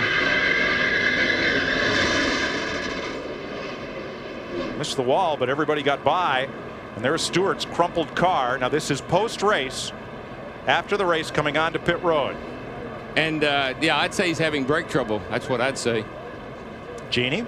Well, never have so few got by with so little. Pat Tryson, the crew chief of the 21. You're a genius. Why no pit stop? You're a genius. Well, track position was really important. We had a really good car on long runs all day. We just never get some track position, but the Motorgraph quality parts car just ran splendid all day, and Elliott did an awesome job there at the end. Just, you know, saved his tires and saved them for the end. And I'm so happy for Eddie and Lynn and Glenn and just for everybody. It was awesome. Best wishes from everybody in the booth, including Jeff Hammond, who said go get him and go get to victory lane. Let me give you a little, thank you very much. A little history, folks. Some of the people who have won for the Wood brothers: Dale Jarrett, Morgan Shepherd, Kyle Petty, David Pearson, A.J. Foyt, Bill Dennis, Cale Yarborough, Tiny Lund, Marvin Panch, Curtis Turner. There is a long list. 17 drivers have won races in Winston Cup for the Wood brothers. Buddy Baker is on that list. Neil Bonnet. And now Elliott Sadler. Boy, he's in good company. He is. Dale Jarrett won his first race driving that 21 car at Michigan. Now, I tell you, he'll have a lot of bologna burgers tonight. He may break that record tonight. I don't know if I'd have got up there or not. They've been frowning on that a little bit lately, but I think they'll cut him some slack. First time he's won a race. In the midst of all that, Steve Burns. Hey, thanks, Mike. Elliott Sadler, what do you think about that boy? How did you win that race, and what does it mean to you? It means more than anything in the world. It's hard to win these Winston Cup races, even finishing the top 10, but Pat Tryson made a good call to stay out. We had older tires than everybody else, but we had a pretty good call. Just want to thank everybody in Motorcraft Quality Parts, Ford, Air Force for really believing in us, seeing something in us that we didn't see. So, hey, we're so happy about this. I don't know what to do. And you thought you had a flat tire at the end. Yeah, I bumped with Harvick, and I thought I messed up my right front. I just probably knocked the toe out a little bit, but it was good enough to win, boys. I tell you, we're victory lane at Bristol. We get to go to the Winston. We're going to run the Winston in Charlotte. We're going to win that one, too. All right, go get them. We had more fireworks at the end of the race. Dick Berggren. Okay, Jeff Gordon, what happened between you and Tony Stewart at the end? Well, I've been working on him for a long time.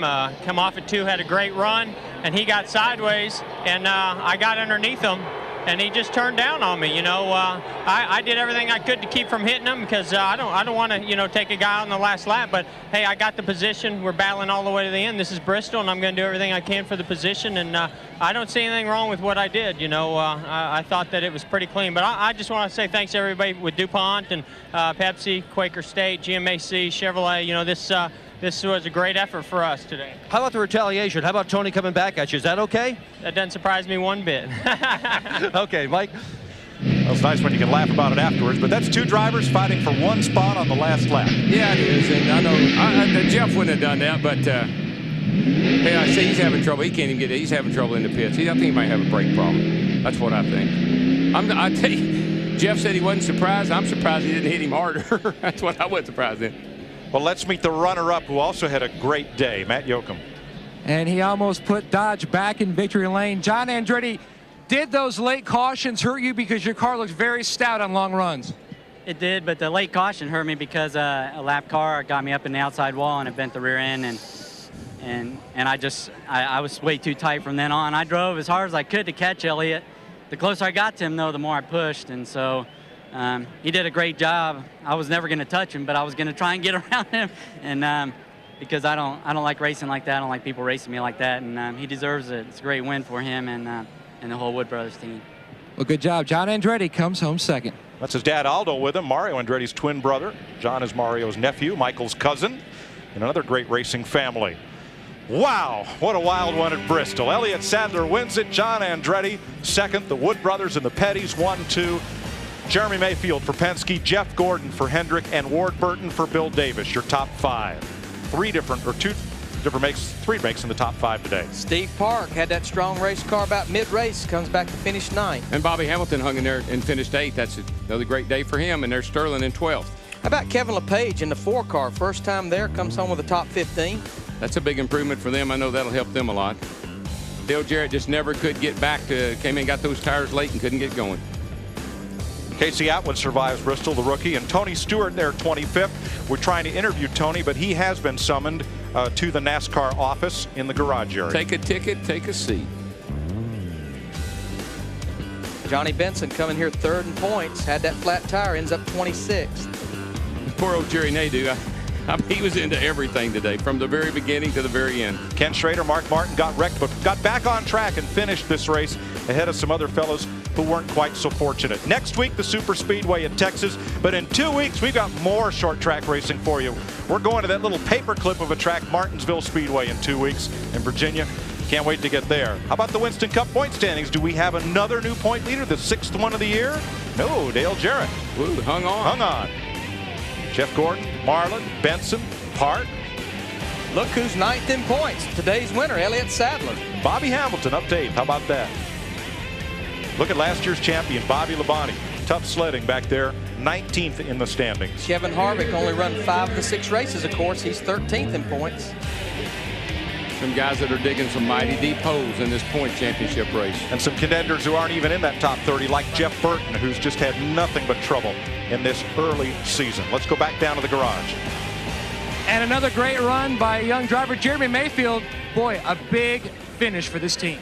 Yeah, we're really excited about that. You come to Bristol and Darlington last week, you know, that's when this team's the best, man, when we get down. And we're 4th in the points, and we all got together and said, we got to turn this thing around, you know, and it's a tough race team. And it takes a lot more than that to get us down. I'm just proud of them, man.